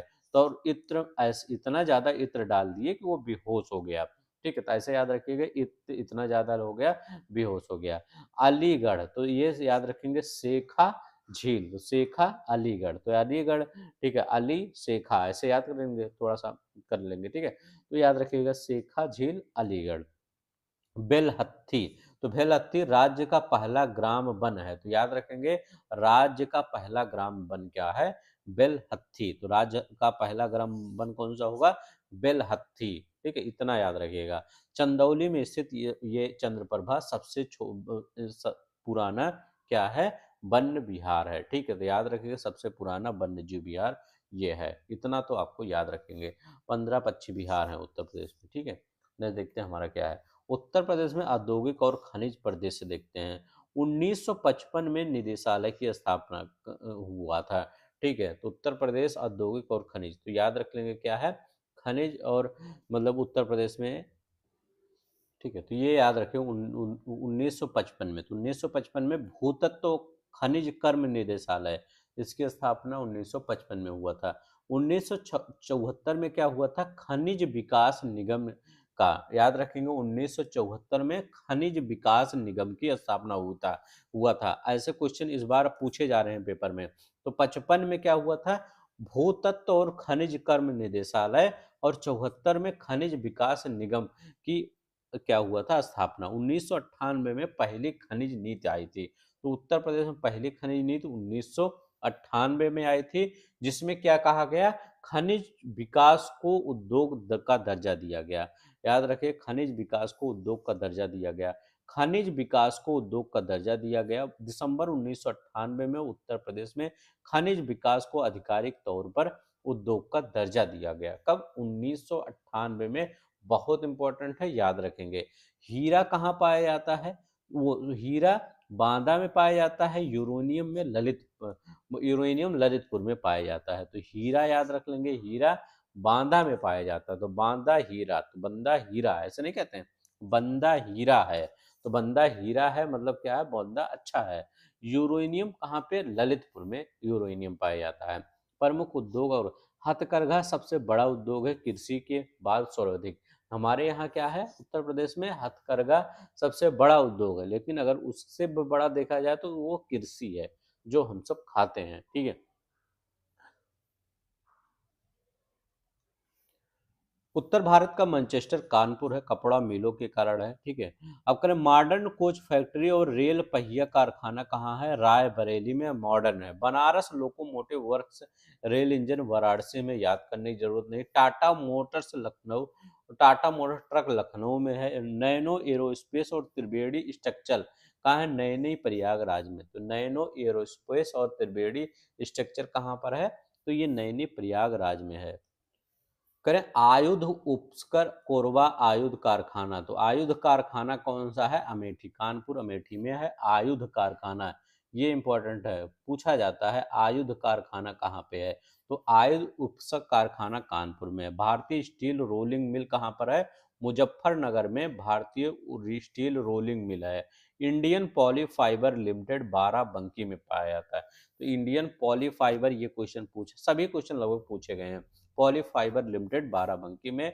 वैद्यनाथ आयुर्वेदिक औषधि फर्म है, ये कहाँ है, नैनी प्रयागराज में, ठीक है। तो वहाँ मैं पढ़ाई करता था, नैनी प्रयागराज यूसीआर कॉलेज है, ठीक है, वहीं पर। तो वहाँ पर मैं जब आता था तो वहाँ पर देखता था ये नैनी, वहाँ पे जब जाते थे टहलने तो यहाँ पर पड़ता था वैद्यनाथ आयुर्वेदिक औषधि फर्म। काफ़ी बड़े बड़े पैमाने पे थी इसकी, जो एरिया था बहुत बड़ा था, ठीक है। वैद्यनाथ आयुर्वेदिक औषधि फर्म कहाँ पर, नैनी प्रयागराज में, ठीक है। तो ये याद रखेंगे। कह रहे हैं उत्तर प्रदेश के प्रमुख औद्योगिक मील के पत्थर, ये क्या है, अब यहाँ पर देखते हैं। कह रहे हैं रणनीति और कह रहे हैं रक्षा और इलेक्ट्रॉनिक्स के, लखनऊ में ब्रह्मोस विनिर्माण और गाजियाबाद में बेल, मथुरा में इंडियन ऑयल की रिफाइनरी स्थित है। तो हमने क्या बताया, लखनऊ में ब्रह्मोस विनिर्माण बताया, गाजियाबाद में वेल बताया, क्या है, गाजियाबाद में आपका क्या बताया, वेल बताया। इसके बाद हमने कहा क्या बताया, गाजियाबाद में वेल, मथुरा में क्या है, इंडियन ऑयल रिफाइनरी, याद रख लेंगे। मथुरा में हमने क्या बताया, इंडियन ऑयल रिफाइनरी, ठीक है। तो बेल कहाँ पर, भारत इलेक्ट्रॉनिक्स लिमिटेड बोला जाता है बेल को, ठीक है। तो बेल आपका गाजियाबाद में, ठीक है, तो ये याद रखेंगे। अब इसके बाद हम यहाँ पर अगर देखते हैं, Bharat heavy electronics well, Uttar Pradesh में वेल की इकाइयाँ झांसी में है, ठीक है, झांसी में है। और यहाँ पर वाराणसी में है, जगदीशपुर अमेठी में है, ठीक है। तो ये याद रख लेंगे कहाँ कहाँ पे है, तो ये भारत हाईवे, देखिए दो चीजें होता है, एक बेल है, तो हम अभी जो ऊपर पढ़े थे ये बेल है। बेल कहाँ पर है, गाजियाबाद में। अब भेल कहाँ है, ये भारत इलेक्ट्रॉनिक्स लिमिटेड जो है वो गाजियाबाद में है। यहाँ करें भेल, तो उत्तर प्रदेश में भेल की इकाइयाँ झांसी में है, वाराणसी में है, जगदीशपुर अमेठी में है। जगदीशपुर कहाँ, अमेठी में, तो यहाँ पर कार्यरत है। तो याद रखो भेल की इकाइयाँ झांसी, वाराणसी, जगदीशपुर, ठीक है, भेल की इकाइयाँ। अफीम कारखाना गाजीपुर में राज्य का महत्वपूर्ण अफीम कारखाना स्थित है। तो याद रखें गाजीपुर में राज्य का महत्वपूर्ण अफीम खाना स्थित है। उर्वरक और कृषि रसायन क्षेत्र, सार्वजनिक और सहकारिता क्षेत्र, इफको आंवला फूलपुर में। तो इफको कहाँ मिल जाएगा, तो आंवला में मिल जाएगा और फूलपुर में मिल जाएगा। तो ये उर्वरक कारखाना है आंवला में और फूलपुर में, ठीक है। HURL गोरखपुर में मिल जाएगा। के प्रमुख उर्वरक कारखाने हैं, तो HUL कहाँ पर, गोरखपुर में उर्वरक कारखाना है, ठीक है। तो यहाँ निजी क्षेत्र के प्रमुख कारखाने क्रिब्को, ठीक है। निजी क्षेत्र के प्रमुख कारखानों में याद रख लेंगे क्रिब्को, ठीक है। यारा फर्टिलाइजर्स, कौन सा है, यारा फर्टिलाइजर, ये भी इंपॉर्टेंट है। क्रिब्को हो गया आपका, यारा फर्टिलाइजर्स हो गया, ठीक है। और कानपुर फर्टिलाइजर्स राज्य निजी क्षमता उत्पादन को बढ़ाते हैं। तो क्रिप्को आपका कहाँ पे पड़ता है, क्रिप्को आपको शाहजहांपुर में देखने को मिल जाएगा। याद रखें क्रिप्को आपको कहाँ पर देखने को मिल जाएगा, क्रिप्को आपको शाहजहांपुर, ये फर्टिलाइजर्स लिमिटेड है, ठीक है। और बरबाला, क्या कह रहे हैं कि हम बबराला, बरबारा बरबारा, ये यहाँ पर यारा है, तो ये बरबारा कहाँ, संभल में है। तो क्या कह रहे हैं हम, यारा फर्टिलाइजर्स लिमिटेड, ठीक है। यारा फर्टिलाइजर्स इंडिया लिमिटेड कहाँ पड़ जाएगा, बरबारा में पड़ जाएगा, बरबारा में पड़ जाएगा। इंडीरमा याद रख लेंगे, क्या यहाँ पे पढ़ रहा है, क्या करें, इंडीरमा, ठीक है। और कानपुर फर्टिलाइजर्स, दोनों ही याद रख लेंगे, दोनों ही इंपॉर्टेंट है यहाँ पे, ठीक है। इंडोरमा आपका जगदीशपुर अमेठी में पड़ जाएगा, तो इंडोरमा याद है, इंडोरमा जगदीशपुर अमेठी में, और कानपुर कानपुर नगर में पड़ जाएगा, बस इतना याद रखना है। किरभको शाहजहांपुर में, यारा आपका बरबाला ये संभल में, इंडरमा कहाँ पे पड़ जाता है, जगदीशपुर में, और कानपुर फर्टिलाइजर कानपुर नगर में पड़ जाता है, इतना ये याद रख लेना। देखते हैं हमारा क्या है, प्रमुख औद्योगिक निवेश करें, कानपुर औद्योगिक विकास केंद्र, यूपी का वित्त निगम लब, अब देखिए यूपी का, ये भी इंपॉर्टेंट है, यूपी उत्तर प्रदेश औद्योगिक सहकारी संघ है, इसकी स्थापना कब हुई थी, 1952 में हुई थी। यूपीका की स्थापना, तो उत्तर प्रदेश औद्योगिक और निवेश निगम की स्थापना 1952 में हुआ था। यह कब, 1952 में। वित्तीय निगम की स्थापना 1954 में, उत्तर प्रदेश वित्तीय निगम की स्थापना 1954 में। लघु उद्योग निगम की स्थापना करें, लघु उद्योग निगम की स्थापना 1958 में हुआ था। कब हुआ था, 1958 में, कानपुर में, तो ये कानपुर का सब है, ठीक है। यूपी का कहाँ पर है, कानपुर में है। वित्तीय निगम कहाँ, उत्तर प्रदेश वित्तीय निगम कानपुर में है। लघु उद्योग निगम कहाँ पर है, तो लघु उद्योग निगम आपका कहाँ पर, कानपुर में है, ठीक है, तो ये याद रखना है। करें क्षेत्रीय विकास और प्राधिकरण, गोरखपुर, जौनपुर और भदोही क्षेत्र में विकास के लिए समर्पित इकाइयाँ कौन कौन सी हैं, तो गोरखपुर हो गया, जौनपुर हो गया, भदोही में क्षेत्रीय विकास के लिए समर्पित इकाइयाँ कौन है, तो गोरखपुर में गीडा, याद रख लेंगे, गोरखपुर में क्या है, तो गोरखपुर में गीडा है, ठीक है। और जौनपुर में कौन सा है, तो जौनपुर में सीडा है, तो जौनपुर में सीडा है, भदोही में बीडा है, ठीक है। तो गोरखपुर में कौन सा है, गीडा है, जौनपुर में सीडा है, भदोही में बीडा है, ठीक है। लखनऊ में चर्म विकास, लखनऊ में आपका लीडा है, कौन सा है, लखनऊ में आपका क्या है, लीडा है, ठीक है, ये याद रखेंगे। आगरा में राज्य चर्म विकास निगम की स्थापना 1974 में हुई थी, तो आगरा में राज्य चर्म विकास निगम की स्थापना कब हुई थी, 1974 में। लखनऊ में लीडा और आगरा में राज्य चर्म विकास निगम लिमिटेड स्थित है। लखनऊ रणनीतिक और निवेश, देखिए पिकअप, पिकअप 1972 में स्थापित हुआ था, तो पिकअप कब स्थापित हुआ था, 1972 में। निर्यात निगम 1966 में। उत्तर प्रदेश निर्यात निगम कहाँ पर है, लखनऊ में है। पिकअप कहाँ पर है, लखनऊ में है। जैसे आप कभी लखनऊ जाते होंगे तो टेम्पू वाले कहते होंगे पिकअप चलना है, पिकअप, तो पिकअप मतलब क्या है, यहाँ पर पिकअप एक संस्थान है, तो 1972 में पिकअप की स्थापना हुआ।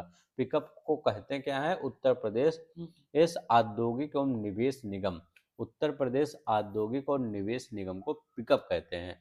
निर्यात निगम 1966 में, इलेक्ट्रॉनिक्स निगम 1974 में स्थापित हुआ था, तो 1974 में इलेक्ट्रॉनिक्स निगम स्थापित हुआ था। निर्यात और हस्तशिल्प विकास, निर्यात संवर्धन परिपालन 2015 में, हस्तशिल्प विकास निगम लखनऊ से संचालित होती है, तो हस्तशिल्प विकास निगम कहाँ, लखनऊ से।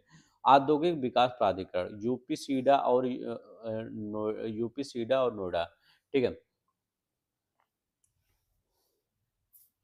यूपी सीडा कानपुर में करें, यूपी सीडा क्या है, कानपुर में है यहाँ पर, ठीक है। तो यूपी सीडा यहाँ दोनों है, ऐसा मत समझिएगा यूपी सीडा कानपुर में, यूपी सीडा आपका यहाँ पर ये कानपुर में पड़ता है, तो यूपी सीडा कानपुर में स्थित है। और जो यूपी सीडा कहाँ पे है, कानपुर में। और नोएडा में क्या है, तो नोएडा में, जबकि नोएडा और ग्रेटर नोएडा में गौतम बुद्ध नगर औद्योगिक क्षेत्र है, ठीक है। तो गौतम बुद्ध नगर मतलब नवीन ओखला औद्योगिक विकास प्राधिकरण कहाँ पर, यहीं पर गौतम बुद्ध नगर में। तो यूपी सीडा कहाँ पर पड़ेगा, उत्तर प्रदेश औद्योगिक विकास प्राधिकरण, उत्तर प्रदेश औद्योगिक विकास प्राधिकरण ये कहाँ पर है, ये कानपुर में पड़ता है। इसका मुख्यालय कहाँ पर, कानपुर में। स्थापना कब हुआ, तो 1961 में यूपी सीडा की स्थापना हुई थी, यूपी सीडा की स्थापना 1961 में हुआ था। अब यहाँ पर देखिए, कह रहे हैं कि यहाँ यूपी का 1952 में यूपीका की स्थापना आपका कहाँ पे हुआ था, कानपुर में, तो यूपीका की स्थापना 1952 में कानपुर में। 1954 में उत्तर प्रदेश वित्तीय निगम की स्थापना हुआ था, उत्तर प्रदेश वित्तीय निगम की स्थापना कब हुआ था, कानपुर में 1954 में। लघु उद्योग निगम की 1958 में लघु उद्योग निगम कानपुर की शुरुआत हुई थी। तो याद रख लेंगे, लघु उद्योग निगम कानपुर की शुरुआत कब 1958 में हुई थी। कब? 1958 में। यूपी का, तो यूपी का 1952 में यूपी का की स्थापना आपका कानपुर में हुआ। तभी ये निगम उत्तर प्रदेश वित्तीय निगम कानपुर में वही है। लघु उद्योग निगम 1958 में लघु उद्योग कानपुर की शुरुआत हुई थी।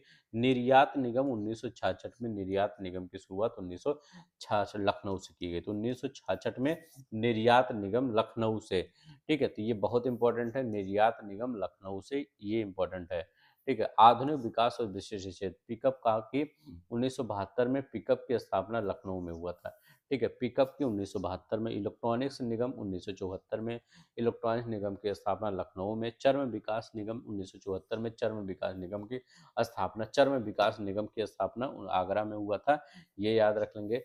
फिर 2008 में निर्वात निगम का नाम बदलकर हस्तशिल्प विकास निगम कर दिया गया, ठीक है। ये उत्तर प्रदेश निर्यात संवर्धन 2015 में औद्योगिक निर्यात को बढ़ावा देने के लिए परिषद का गठन हो गया। 2015 में उत्तर प्रदेश इस औद्योगिक व निवेश निगम पिकअप लखनऊ में 1972 में स्थापना हुआ। उत्तर प्रदेश चर्म विकास विपणन निगम आगरा में है 1974 में, ठीक है। वो उत्तर प्रदेश निर्यात संवर्धन परिषद आगरा लखनऊ में है, 2015 में इसकी स्थापना हुई थी। उत्तर प्रदेश निर्यात संवर्धन परिषद लखनऊ में है, स्थान उत्तर निर्यात 2015 में। चर्म विकास 1974 में, उधर औद्योगिक व निवेश पिकअप की स्थापना 1972 में, पिकअप 1972 में लखनऊ में है, ये याद रखेंगे। आप देखिए उत्तर प्रदेश सांस्कृतिक और प्रमुख संस्थान बहुत इंपॉर्टेंट है, यहाँ से भी क्वेश्चन आपके पेपर में बन जाते हैं। अब यहाँ पर कह रहे हैं, कर रहे हैं लखनऊ के प्रमुख अकादमियां, ये क्वेश्चन बहुत ज्यादा पूछा जाता है। राज्य ललित कला अकादमी 1972 में, तो याद करने का कुछ ट्रिक याद कर लीजिए। ललित, तो ललित कला, तो ललित कला 72 में, ये लखनऊ में है। तो पहले तो ये याद रख लेंगे, ये है कहाँ, तो राज्य ललित कला, तो लालित है, तो ललित कला कहाँ पे है, 62 में, 1962 में स्थापना हुआ था, ये लखनऊ में है। संगीत नाटक अकादमी 1969 में पूर्व नाम था, ठीक है। संगीत नाटक अकादमी 1969 में हुआ था, ठीक है। नाट्य भारती 1963 में, ठीक है। तो याद रखें नाट्य भारती की स्थापना। भारतेंदु नाट्य अकादमी, तो भारतेंदु नाट्य अकादमी की 1975 में हुआ था, तो याद रख लेंगे भारतेंदु नाट्य अकादमी का कहाँ हुआ था, 1975 में, ठीक है। तो यहाँ पर याद रहे संगीत नाट्य अकादमी अब जो है 1969 में, पहले नाट्य भारती, उत्तर प्रदेश नाट्य भारती नाम था, जिसकी स्थापना 1963 में हुआ था। तो यही संगीत नाटक अकादमी यही ज्यादा पूछता है, 69 वाला, 1969 में संगीत नाटक अकादमी, ठीक है। भारतेंदु नाट्य अकादमी 1975 में, तो भारतेंदु नाट्य अकादमी कब हुआ था, 1975 में हुआ था, ये हो गया। अब देखिए यहाँ पर भारत खंडे संस्कृत विश्वविद्यालय, मूल स्थापना 1926 में, मैरिज कॉलेज 1966 में, भारत खंडे संगीत संस्थान का नामकरण और अब विश्वविद्यालय बन गया। संग्रहालय और राजकीय अभिलेखागार, बाल संग्रहालय 1957 में और राजकीय अभिलेख 1949 में प्रयागराज में स्थापित, 1973 से लखनऊ में, ठीक है। तो याद रखिएगा बाल संग्रहालय 1957 में, राजकीय अभिलेखागार 1949 में, प्रयागराज में स्थापित है, 1973 से लखनऊ में, ठीक है। ये याद रख लेंगे।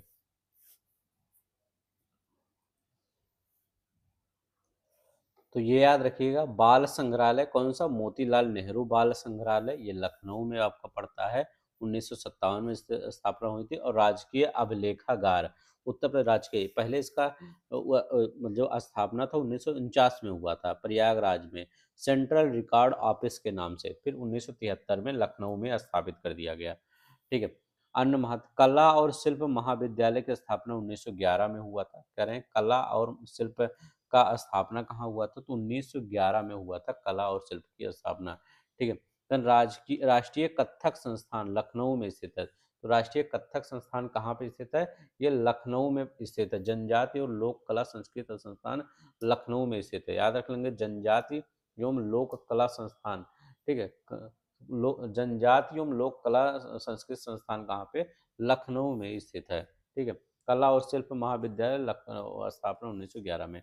राज्य की कला मेले और ऐतिहासिक विरासत, नृत्य और कला केंद्र। कथक राज्य का एकमात्र शास्त्रीय नृत्य है जो वाराणसी में भारत कला भवन 1920 में स्थित है। तो याद रख लेंगे 1920 में स्थित है।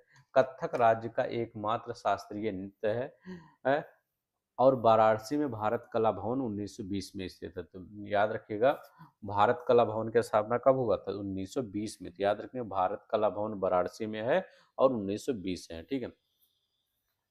कथक और मथुरा और आगरा की संस्कृति पर, मथुरा में सर्वाधिक 86 मेले और कुमार गुप्तकालीन संग्रहालय, आगरा में बटेश्वर मेला, सुलाकुल महोत्सव। ठीक है, ये लगता है महान आविष्कार। आमिर खुसरो ने तबला और सितार का आविष्कार किया। आमिर खुसरो ने तबला और सितार का। ब्रज क्षेत्र का प्रसिद्ध चरकुला नृत्य है। बस यहाँ उत्तर प्रदेश शैक्षिक संस्थान। अब देखिए करें बेसिक शिक्षा स्थापना कब हुआ था? तो 1972 में। तो याद रख लेंगे शिक्षा की अगर हम बात करते हैं तो इसकी स्थापना कब हुआ था? तो 1972 में। ये याद रखेंगे कब? 1972 में।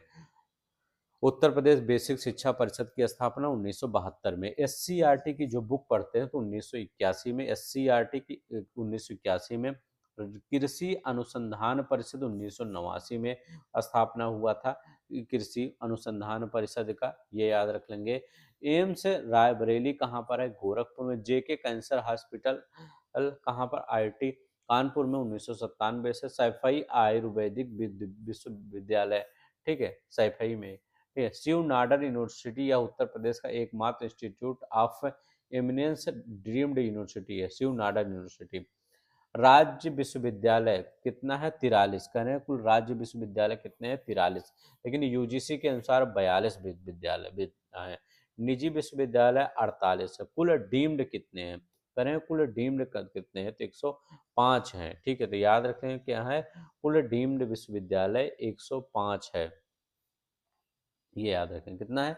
105 ड्रीम्ड विश्वविद्यालय है। भाषा विभाग की स्थापना 1958 में हुआ। भाषा विभाग की स्थापना 1958 में। हिंदी और संस्कृत संस्थान 1976 में। फिर उर्दू द्वितीय भाषा राजभाषा 1989 में। तो हिंदी और संस्कृत संस्थान 1976 में, उर्दू द्वितीय राजकीय भाषा 1989 में। ठीक है, क्या? 1989 में। उत्तर प्रदेश के प्रमुख शैक्षिक संस्थान व एवं अवलोकन क्या कर रहे हैं? राज्य के 6 प्रतिष्ठित केंद्रीय संस्थान कौन कौन से हैं? वो अलीगढ़ का है, याद रख लेंगे। अलीगढ़ है, वाराणसी है, लखनऊ व प्रयागराज, अमेठी, झांसी में स्थित है। अलीगढ़ विश्वविद्यालय अलीगढ़ में है। बनारस हिंदू विश्वविद्यालय बनारस, बाबा साहब भीमराव अम्बेडकर लखनऊ में है। इलाहाबाद विश्वविद्यालय आपका प्रयागराज में पड़ता है। इलाहाबाद राजीव गांधी राष्ट्रीय विमानन विश्वविद्यालय अमेठी में पड़ता है। रानी लक्ष्मीबाई केंद्रीय विश्वविद्यालय झांसी में। तो आपको याद करना क्या है? सिर्फ आपका यही याद करना है, ये वाला याद करना, और सब तो याद ही हो जाएगा। ठीक है।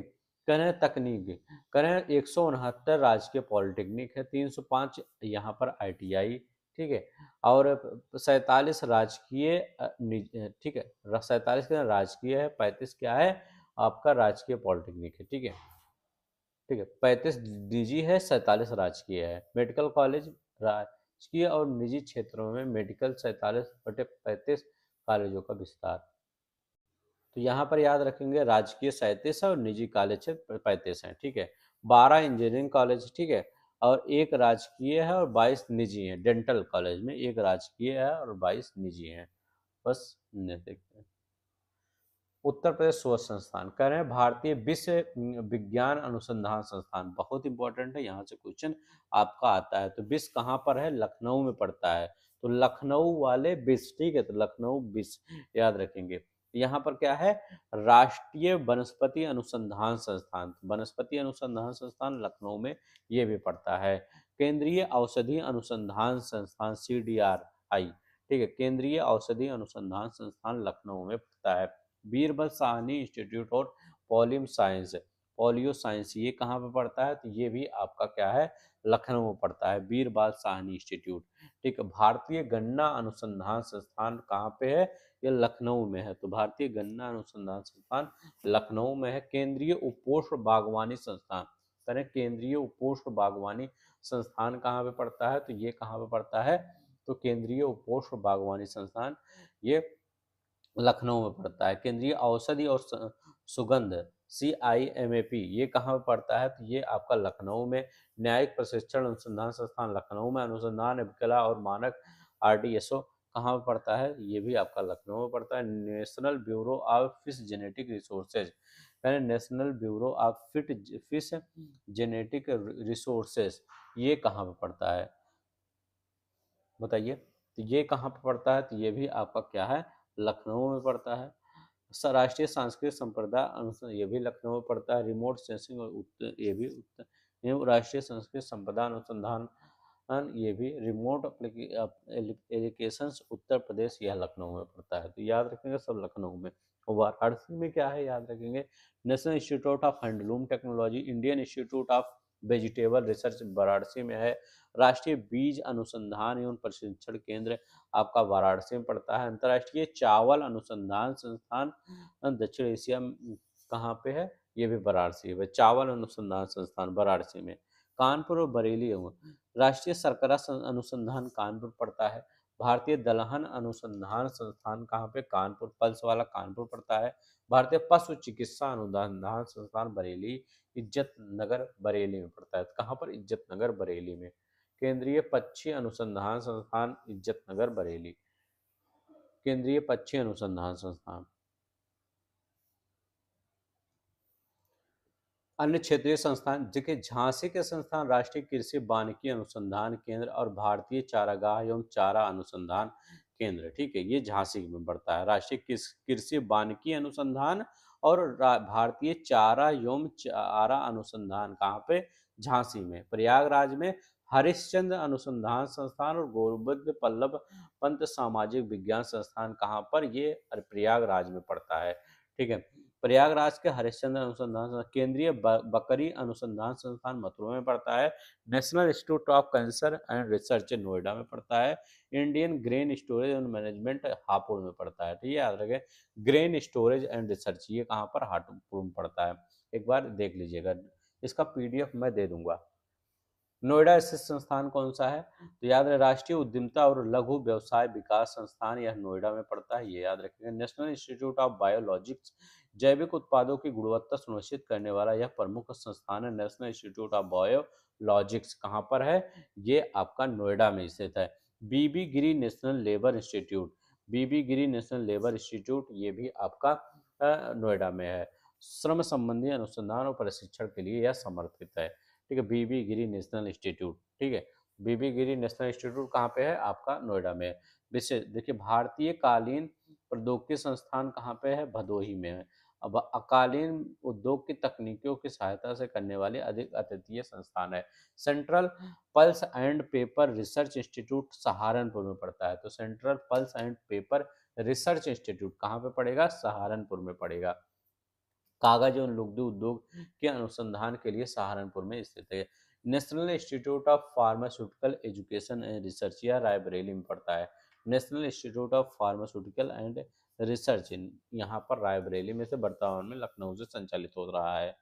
अंतर्राष्ट्रीय आलू केंद्र सिगना आगरा में है। अंतर्राष्ट्रीय आलू केंद्र का सिगना आगरा में दक्षिण एशिया क्षेत्रीय केंद्र अनुमोदित है। ठीक है, उत्तर प्रदेश औद्योगिक और तकनीकी हब का रोड मैप, ये देखते हैं।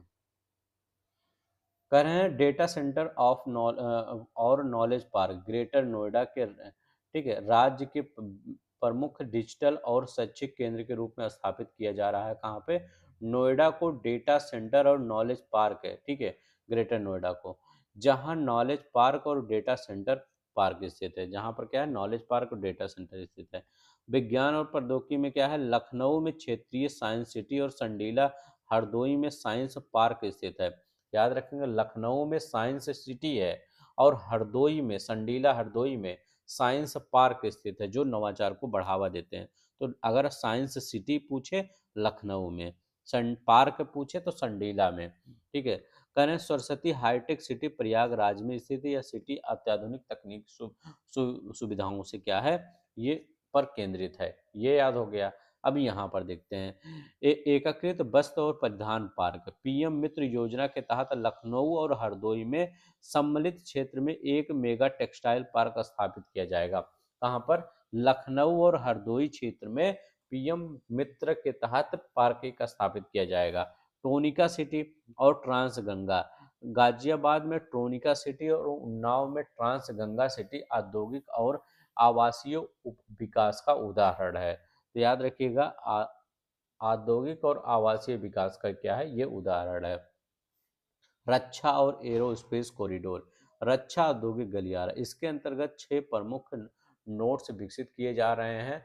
अस्सीगढ़, आगरा, झांसी, चित्रकूट, कानपुर और लखनऊ। ठीक है, असीरगढ़, आगरा, झांसी, चित्रकूट, कानपुर, लखनऊ। ठीक है, रक्षा स्पेस कॉरिडोर, ठीक है, रक्षा औद्योगिक कॉरिडोर। ठीक है, तो याद रखेंगे ये 6 प्रमुख नोड्स विकसित किए जा रहे हैं। कहाँ? असीरगढ़, आगरा में, झांसी में, चित्रकूट में, कानपुर, लखनऊ में।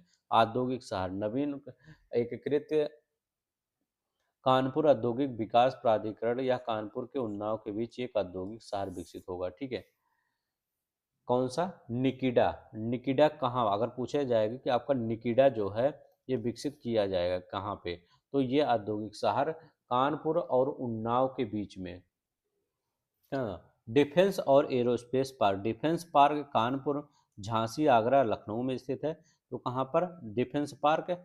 आपका कानपुर में है, ठीक है, झांसी में है, ठीक है, आगरा में है, आगरा और लखनऊ में। ठीक है, जबकि एरोस्पेस पार्क मेरठ में और गौतम बुद्ध नगर के 5 हिस्सों में, शहरों में पड़ता है। ठीक है, गौतम बुद्ध नगर सहित 5 शहरों में। विशिष्ट चमड़ा और, ठीक, तो ये चमड़ा और वस्त्र उद्योग, आगरा और कानपुर में लेदर पार्क, जबकि गाजियाबाद और नोएडा में अप्रैल पेरिथ्रिन पार्क विकसित किया जाएगा। ठीक है, गाजियाबाद और नोएडा में अप्रैल पार्क, ठीक, एम्प्रेल एरिथ्रिन बोला जाता है उसको। ठीक है, आगरा कानपुर में लेदर पार्क विकसित किया जाएगा। प्लास्टिक और खाद्य संस्करण, औरैया में प्लास्टिक सिटी। अगर आपसे पूछे कि प्लास्टिक सिटी कहाँ विकसित किया जा रहा है, प्लास्टिक सिटी, तो प्लास्टिक सिटी आप औरैया बताएंगे। ठीक है, औरैया प्लास्टिक सिटी बताएंगे। ठीक है, और सिटी, और बरेली और मिर्जापुर और मथुरा में मेगा फूड पार्क है। कहाँ पर?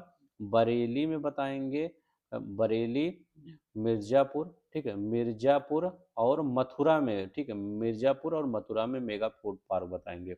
मसाला और हर्बल पार्क, रायबरेली में मसाला पार्क, ग्रेटर नोएडा में पतंजलि फूड पार्क, हर्बल कृषि व्यवसाय को बढ़ावा देना। ठीक है, तो ग्रेटर नोएडा में Patanjali herbal and herbal park, कृषि व्यवसाय को बढ़ावा देना, रायबरेली में मसाला पार्क। ठीक है, ये याद रखेंगे। नेक्स्ट देखते हैं, उत्तर पर प्रमुख रणनीति। ये देखिए, अब यहाँ पर सॉफ्टवेयर और साइबर, देखिए कह रहे हैं सॉफ्टवेयर टेक्नोलॉजी पार्क, STIP पूछ सकते हैं कि STIP ये कहाँ? नोएडा हेडक्वार्टर होगा। कानपुर, लखनऊ, मेरठ, प्रयागराज, मेरठ, ठीक है, आगरा हो गया, वाराणसी, गोरखपुर, ठीक है, गोरखपुर और बरेली। ठीक है, यहाँ पर STIP का सॉफ्टवेयर टेक्नोलॉजी पार्क, ठीक है, सॉफ्टवेयर टेक्नोलॉजी पार्क यहाँ यहाँ विकसित किया जाएगा। ठीक है, साइबर और AI सिटी, लखनऊ में साइबर सिटी होगा, और ये कानपुर में साइबर सिटी होगा, लखनऊ में AI सिटी होगा। कानपुर में साइबर और लखनऊ में AI। औद्योगिक सिटी आपका नोएडा में इलेक्ट्रॉनिक्स, ग्रेटर नोएडा में टच और फिल्म सिटी होगा। तो ग्रेटर नोएडा में टच और फिल्म सिटी होगा, नोएडा में क्या है? इलेक्ट्रॉनिक सिटी होगा।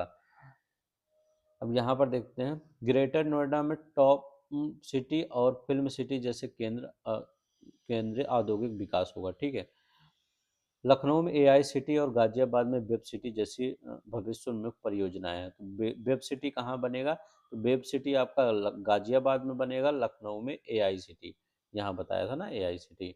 वन्य जीव थीम पार्क पर्यटन, इटावा, ग्रेटर नोएडा, कुकरेल में सफारी पार्क और वाराणसी में बुद्धा थीम पार्क। ठीक है, तो ये सफारी पार्क कहाँ बनेगा? तो ये आपका ग्रेटर नोएडा, ग्रेटर नोएडा, कुकरेल, ठीक है, में सफारी पार्क, और इटावा भी ले लिया जाएगा, इटावा में। ठीक है, और कहाँ पर? वाराणसी में बुद्धा पार्क। ठीक है, वाराणसी में बुद्धा पार्क है। सौर ऊर्जा और सतत विकास, अयोध्या और वाराणसी को मॉडल सोलर सिटी और बुंदेलखंड में मेगा सोलर, जो मॉडल सोलर सिटी है, और बुंदेलखंड में मेगा सोलर पार्क का लक्ष्य रखा गया है। ठीक है, तो सौर ऊर्जा अयोध्या में, अयोध्या और वाराणसी में मॉडल सोलर सिटी, तो कहाँ पे बनेगा? वाराणसी और अयोध्या, अयोध्या में क्या है, model solar park, model solar city, model solar city विकसित किया जा रहा है। ठीक है, मॉडल सोलर सिटी कहाँ पर, अयोध्या वाराणसी में बुंदेलखंड में मेगा सोलर पार्क का लक्ष्य है। तो मॉडल कहाँ है, अयोध्या वाराणसी में है, मेगा कहाँ है, ये बुंदेलखंड में स्थित है। ठीक है, सफारी और वन्य जीव, इटावा में शेर सफारी, ग्रेटर नोएडा में और लखनऊ में नाइट सफारी। तो ग्रेटर नोएडा और लखनऊ में आपका नाइट सफारी होगा और इटावा में आपका शेर सफारी होगा। ठीक है, और प्रयागराज में व्हाइट टाइगर। ठीक है, तो प्रयागराज में व्हाइट टाइगर बन रहा है, याद रख लेंगे। सोलर प्रोजेक्ट अयोध्या वाराणसी में मॉडल सिटी, याद रख लेंगे, अयोध्या वाराणसी में मॉडल सिटी, बुंदेलखंड में मेगा पार्क। तो बुंदेलखंड में मेगा सोलर पार्क है, तो मेगा सोलर पार्क की स्थापना बुंदेलखंड में। स्वास्थ्य के क्षेत्र में देखते हैं, चकगंजिया लखनऊ में मेडिसिटी बनेगा, वाराणसी गोरखपुर सहारनपुर में फूड पार्क बनेगा, वाराणसी गोरखपुर सहारनपुर में फूड पार्क बनाया जाएगा। ठीक है, नहीं देखते हैं, उत्तर प्रदेश रणनीतिक विकास और उत्कृष्टता के प्रमुख केंद्र के रूप में, हाईटेक मैन्युफैक्चरिंग क्लस्टर ललितपुर में, फार्मा पार्क और गौतम बुद्ध नगर में इलेक्ट्रॉनिक्स विनिर्माण क्लस्टर ईएमसी 2.0 का विकास होगा। ठीक है, ललितपुर में फार्मा पार्क, गौतम बुद्ध नगर में ईएमसी 2.0 का विकास किया जाएगा। ड्रोन और टेलीकॉम उत्कृष्टता, आईआईटी कानपुर में ड्रोन सेंटर और सहारनपुर में टेलीकॉम सेंटर ऑफ एक्सीलेंस की स्थापना की जाएगी। आईआईटी कानपुर में ड्रोन सेंटर, सहारनपुर में टेलीकॉम सेंटर की स्थापना, टेलीकॉम सेंटर और एक्सीलेंस सेंटर की स्थापना की जाएगी। भविष्य का शहर लखनऊ में मैग्नेट सिटी और एयरो सिटी के माध्यम से शहरी विकास किया जाएगा लखनऊ में। अंतर्राष्ट्रीय योग और आरोग्य केंद्र बागपत में होगा, अंतर्राष्ट्रीय योग और आरोग्य केंद्र बागपत में होगा। पहला निजी टेक्सटाइल पार्क शामली में होगा, पहला निजी टेक्सटाइल पार्क शामली में होगा। Bio plastic park Lakhimpur Kheri में आपका होगा, बायो प्लास्टिक पार्क। अब देखिए, कृषि और विज्ञान, कौशाम्बी में फल के लिए प्रसिद्ध है, चंदौली सब्जी, सहारनपुर शहद के लिए समर्पित केंद्र है, सहारन के लिए समर्पित शहद है। पर्यटन और विरासत संरक्षा, सोनभद्र में जीवाश्म फासुल फॉल और वाराणसी में सोनभद्र में जीवाश्म पार्क और वाराणसी एवं आगरा में साइंस सिटी बनेगा। ठीक है, विशेष कन्नौज में परफ्यूम पार्क और कानपुर में फूडवेयर और टेक्सटाइल मशीन पार्क विकसित किया जाएगा। ठीक है, बहुत ये यहाँ पर। ठीक है, नहीं देखते हैं, उत्तर प्रदेश की अनुसूचित जातीय क्षेत्रीय वितरण और श्रेणियाँ, गोंड समूह का व्यापक विस्तार, समूह में गोंड, धुरिया, नायक, ओझा, अरे और रान गोंड। ठीक है, ये सब आपका किस में आता है, ये सब यहाँ पर आपके अनुसूचित जातियों में आते हैं। तो इनके बारे में हम थोड़ा सा देख लेते हैं, बहुत बार पूछा जाता है। अब देख रहे हैं, कह रहे हैं यहाँ पर गोंड समूह का व्यापक विस्तार कहाँ पे है, तो चंदौली है, मिर्जापुर में, कुशीनगर, आजमगढ़, गाजीपुर, मतलब हर जगह। अब ऐसा नहीं तो गोंड एक ही जगह पाए जाते हैं, हर जगह। यहाँ देखते हैं 2022 का नवीनतम संशोधन, गोंड समूह अब संत कबीर नगर, कुशीनगर, चंदौली, भदोही में भी शामिल किया जाता है। ठीक है, 2022। खरवार समूह की उपस्थित कहाँ है, खरवार और खैरवार मुख्य रूप से देवरिया, बलिया, गाजीपुर, वाराणसी और सोनभद्र में मिलते हैं। ठीक है, ये खरवार समूह। ठीक है, अब देखिए यहाँ पर क्या हो रहा है कि सोनभद्र की जनजातियों के प्रमुख केंद्र कौन थे। सोनभद्र की अगर हम जनजातियां देखते हैं तो यहाँ पर आपका भुइया, तो भुइया आपकी जनजाति क्या है, सोनभद्र में आपका। ठीक है, तो कौन सी है, आपका भुइया। पथारी आपका है, याद रखेंगे, पथारी। ठीक है, ये याद रख लेंगे। आपका पहाड़िया, परहरिया, परहरिया, परहिया। ठीक है, बैगा आपका, अगरिया आपका, सहरिया आपका। ठीक है, बगर सहारिया आपका, चेरो आपका, चेरो जो होता है ना, चेरो, ये सब जनजातियां मिलती हैं, तो याद रखेंगे चेरो। ठीक है, और ये क्या है, ललितपुर की एकमात्र जनजाति कौन सी है, तो ललितपुर की एक सहारिया। ठीक है, तो ललितपुर की सहारिया है, तो सहारिया ये ललितपुर की एकमात्र जनजाति है। तो ललितपुर में क्या है, सहारिया है। ठीक है, सहारिया, पहाड़िया यहाँ पे है, पहाड़िया आपका यहाँ पे पड़ता है, सोनभद्र में पहाड़िया पड़ता है। ठीक है। तो पहाड़िया कौन, सोनभद्र में। अब यहाँ पर अगरिया है, सोनभद्र में अगरिया और पहाड़िया पड़ता है, और सहारिया कहाँ पड़ता है, तो ललितपुर में। सोनभद्र, और सोनभद्र में क्या पड़ता है, तो सोनभद्र में पहाड़िया और अगरिया पड़ता है, और ललितपुर में आपका सहारिया पड़ता है, तो सहारिया ये पड़ता है।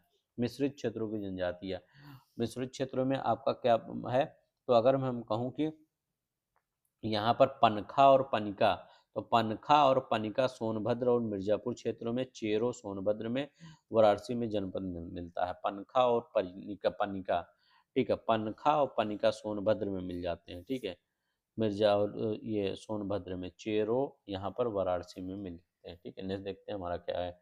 उत्तर प्रदेश के प्रमुख जल विद्युत परियोजनाएं क्या हैं, तो यहाँ देखिए ललितपुर और झांसी बेतवा का संगम होता है। बेतवा नदी पर माता टीला, राजघाट और शीतला जैसी महत्वपूर्ण परियोजनाएं हैं।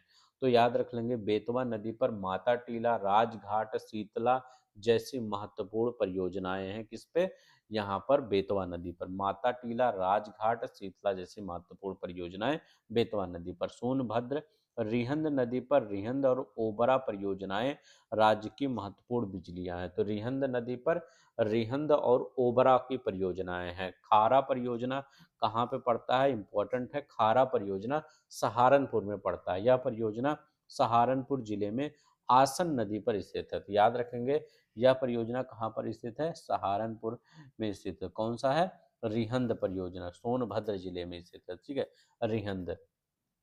अब यहाँ पर देखते हैं, ऊपरी गंगा नहर मेरठ और मुजफ्फरपुर नगर में, मुजफ्फरपुर निगराजित चित्तौड़ा और मेरठ में सलावा भोला और गंगा नहर नहर संयंत्र पर स्थित है, ठीक है। तो ये याद रखिएगा, ऊपरी गंगा ये है यहाँ पर, और पूर्वी यमुना नहर सहारनपुर जिले में बेलका और बबेल परियोजनाएं यमुना नहर पर संचालित हैं, ठीक है। तो याद रख लेंगे कौन कौन सी हैं, तो बेलका और बबेल। अगर मैं पूछूं कि बेलका और बबेल ये परियोजना किस नहर पर है, ठीक है, तो ये यमुना नहर पर है, लेकिन किस नदी से रिलेटेड है, तो ये यमुना नदी के, ठीक है, यमुना नदी, पूर्वी यमुना नहर से रिलेटेड है, यमुना नदी पर है, ठीक है। तो पूर्वी यमुना नहर से है और नदी पर है, ठीक है। तो ये याद रख लेंगे। मैं कहूँ कि ये बेलका और बलेल, ठीक है, बेलका बलेल यमुना से रिलेटेड है, बेलका बलेल यमुना से सहारनपुर, ये याद रख लेंगे, इंपॉर्टेंट है। निर्गाजनी, ठीक है, निर्गाजनी है ना, निर्गाजनी, तो निर्गाजनी चित्तौड़ा ऊपरी गंगा नहर, तो निर्गाजनी चित्तौड़ा ये ऊपरी गंगा नहर की परियोजनाएं हैं, ठीक है। तो याद रखेंगे ये। माता टीला बेतवा हम बता दिए हैं, और हमने यहाँ खारा आसन बता दिए हैं, खारा आसन बता दिए हैं, ठीक है। इतना ये याद रखेंगे। नेक्स्ट देखते हैं हमारा क्या है। यहाँ पे क्या कह रहे हैं हमारा, उत्तर प्रदेश में रामसर स्थल, देखिए अभी 10 जो रामसर स्थल हैं उनके बारे में हम देखते हैं। यहाँ पर क्या कह रहे हैं, उत्तर प्रदेश में जो रामसर स्थल है उसके बारे में हम देखते हैं। तो यहाँ पर रामसर स्थल ऊपरी गंगा नदी, ठीक है, यह वज्र घाट से नरौरा विस्तार तक फैला उत्तर प्रदेश का शुरुआती रामसर स्थल है, ठीक है। ये ठीक है, ऊपरी गंगा, तो ये रामसर स्थल कौन सा है, ऊपरी गंगा। 8/11/2005 को ये क्या हुआ था, ये हुआ था, ठीक है, मतलब रामसर स्थल में मान्यता मिली थी, ठीक है। तो इसमें 2005 से लेकर 2021 तक सभी महत्वपूर्ण पक्षी विहार और आर्द्रभूमि को बारे में दिया गया है। तो याद, ऊपरी गंगा नदी याद रखिएगा। अब इसके बाद कौन सा आप आता है, ये आता है सांडी पक्षी विहार, कहाँ पे है, हरदोई में है। तो याद रखिएगा, सांडी पक्षी विहार कौन सा है, हरदोई में है, ठीक है। तो हरदोई में है ये आपका रामसर स्थल है, सांडी पक्षी विहार, ठीक है, सांडी पक्षी विहार, ठीक है, सांडी पक्षी विहार कहाँ पे, हरदोई। समसपुर पक्षी विहार अगर आपकी बात करते हैं, समसपुर पक्षी विहार आपका यहाँ पे पड़ता है। तो समसपुर पक्षी विहार कहाँ पे, रायबरेली में है। तो समसपुर पक्षी विहार कहाँ पे पड़ता है, तो रायबरेली में समसपुर पक्षी विहार पड़ता है, ठीक है। नवाबगंज पक्षी विहार आपका क्या है, नवाबगंज पक्षी विहार। तो नवाबगंज पक्षी विहार कहाँ पे, उन्नाव में है। तो याद रखिएगा, नवाबगंज गंज पक्षी विहार उन्नाव में है। समन कहाँ है, मैनपुरी में समन है। सरसई नवार, तो सरसई नवार इटावा में पड़ता है। सुर सरोवर, सुर सरोवर आपका आगरा में पड़ता है, तो सुर सरोवर आगरा में पड़ता है। हैदरपुर आर्द्रभूमि, हैदरपुर आर्द्रभूमि कहाँ, मुजफ्फरनगर बिजनौर में पड़ता है। तो मुजफ्फरनगर और बिजनौर में हैदरपुर आर्द्रभूमि किस में हुआ था। बखीरा पश्चिम बिहार, तो बखीरा पश्चिम बिहार संत कबीर नगर में पड़ता है। तो बखीरा कहाँ पे पड़ता है, संत कबीर नगर में पड़ता है। तो यहाँ पर कितने हो गए, एक हो गया, दो हो गया, तीन हो गया, चार हो गया, पाँच हो गया, छः हो गया, सात हो गया, आठ हो गया, नौ हो गया। अच्छा यहाँ पर सांडी, यहाँ नहीं, यहाँ एक पश्चिम बिहार है आपका पार्वती अर्गा पश्चिम बिहार, याद रख लेंगे पार्वती अर्गा पश्चिम बिहार, ठीक है, इसको नहीं बताए थे। पार्वती अर्गा पश्चिम बिहार कहाँ पे पड़ता है, ये पड़ता है आपका पार्वती अर्गा पश्चिम बिहार गोंडा में। तो गोंडा में पार्वती अर्गा, ठीक है। अब यहाँ पर कंप्लीट हुआ 10 का 10, ठीक है। तो कौन सा हो गया, ऊपरी गंगा नदी, ये याद रख लेंगे। ब्रज घाट से नरौरा तक विस्तार है। सांडी, सांडी के बाद पार्वती पढ़िएगा, पार्वती अर्गा, पार्वती अर्गा कहाँ पढ़ेंगे, तो पार्वती अर्गा आप कहाँ पढ़ेंगे, आप गोंडा में पढ़िएगा, ठीक है। पार्वती अर्गा समस्तपुर, नवाब पश्चिम बिहार, समन पश्चिम बिहार, सरसई नवार हो गया, सुरसबेवर, हैदरपुर और बखीरा, ये सब पढ़ लीजिएगा जो रामसर स्थल हैं। नेक्स्ट देखते हैं, उत्तर प्रदेश का खनिज संपदा एक महत्वपूर्ण निधि। आप देखिए चूना पत्थर कहाँ मिलता है, तो सोनभद्र में, ठीक है। कोयला सिंगरौली सोनभद्र में मिलता है, डोलोमाइट बारी सोनभद्र में मिलता है, बांद्रा में मिलता है।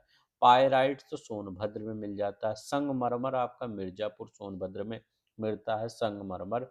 चाइना किले आपका सोनभद्र और बांदा में मिलता है, चाइना किले सोनभद्र बांद्रा में। सिलिमेनाइट सोनभद्र बांदा में। फायर किले सोनभद्र में मिलता है, इंपॉर्टेंट है। यूरेनियम बहुत बार पूछा जाता है, ललितपुर में। तांबा याद रखेंगे, ललितपुर में, सोनराई क्षेत्र में। लौह अयस्क हेमेटाइट ललितपुर में। ग्रेनाइट बांदा, झांसीपुर, हमीरपुर, ललितपुर, महोबा, जालौन, सोनभद्र में ग्रेनाइट मिलता है। एंडोसलाइट पायरोफाइलाइट झांसी, ललितपुर, महोबा, हमीरपुर में, ये यहाँ पर मिलता है एंडोसलाइट फाइल। सेलखटी हमीरपुर और झांसी में। फरगुनो सोनभद्र मिर्जापुर में। रॉक ललितपुर में। फेल्सपार झांसी में। गेरू झांसी में। ललितपुर महोबा में मिलता है गेरू क्वार्ट्ज, ठीक है। बॉक्साइट बांदा वाराणसी, बॉक्साइट बांदा याद रखिएगा। ललितपुर, चित्रकूट, सिल्का बालू बहुत बार पूछा गया है, सिल्का बालू, तो सिल्का बालू प्रयागराज जरूर याद रखिएगा। बांदा, अलीगढ़, चित्रकूट। पोटास लवण प्रयागराज, चंदौली, बांदा, झांसी, सोनभद्र, ठीक है। हीरा, हीरा कहाँ, बांदा और मिर्जापुर में। सोना सोनभद्र में और ललितपुर में, सोना सोनभद्र में, ललितपुर में। हीरा बांदा और मिर्जापुर में। संगमरमर मिर्जापुर सोनभद्र में। एवेस्टस मिर्जापुर सोनभद्र में। जिप्सम मिर्जापुर झांसी में। सैंडस्टोन झांसी हमीरपुर में। डायस्पोर मिर्जापुर हमीरपुर में। झांसी महोबा ललितपुर में। ग्रेनाइट बांदा झांसी हमीरपुर में। ललितपुर में महोबा जालौन सोनभद्र में। कैल्साइट मिर्जापुर में। सोनभद्र में कोयला, चूना पत्थर, सोना, पायराइट और संगमरमर मिलता है। तो सोनभद्र में कोयला मिलता है, चूना पत्थर, सोना, पायराइट, संगमरमर। ललितपुर में आपका यूरेनियम, तांबा, लौह अयस्क, ग्रेनाइट और सोना मिलता है। तो ललितपुर में क्या, यूरेनियम मिलता है आपका, ठीक है। तांबा मिलता है, लौह अयस्क, ग्रेनाइट, सोना मिलता है। यूरेनियम सबसे ज्यादा ललितपुर में इंपॉर्टेंट, ठीक है। झांसी में पोटास, सल्फड़ी, सल्फड़ी झांसी में इंपॉर्टेंट है। फेल्सपर और जिप्सम फेल्सपर क्वार्टजाइट, मतलब एक बार इसको दोबारा देख लीजिएगा क्योंकि थोड़ा सा ज़्यादा फैक्ट है इसमें, ठीक है। ये कहना क्या मेरा मतलब है, ठीक है। तो इतना क्या है आपका यूपी स्पेशल है। अगर देखिए यहाँ पर अगर आपको लगेगा तो थोड़ा सा कम याद हुआ है, तो एक काम करिएगा, इसको फिर दोबारा देखिएगा, ठीक है। हर एक चीज़ें दोबारा देख लेंगे, या मैं पीडीएफ दे दूंगा टेलीग्राम के चैनल पर, वहाँ से डाउनलोड कर लेंगे, ठीक है। तो पहले एक, अभी आज पीडीएफ नहीं मिलेगा, कल के बाद आपको मिल जाएगा पीडीएफ, तो मतलब कल ही तक मैं डाल दूंगा, ठीक है। तो बस इतना ही, अगर अच्छा लगेगा तो प्लीज़ लाइक शेयर सब्सक्राइब कर देंगे, इतना ही उम्मीद आपसे रहता है। आज के लिए बस इतना ही, अपना ख्याल रखिएगा। जय हिंद, जय भारत।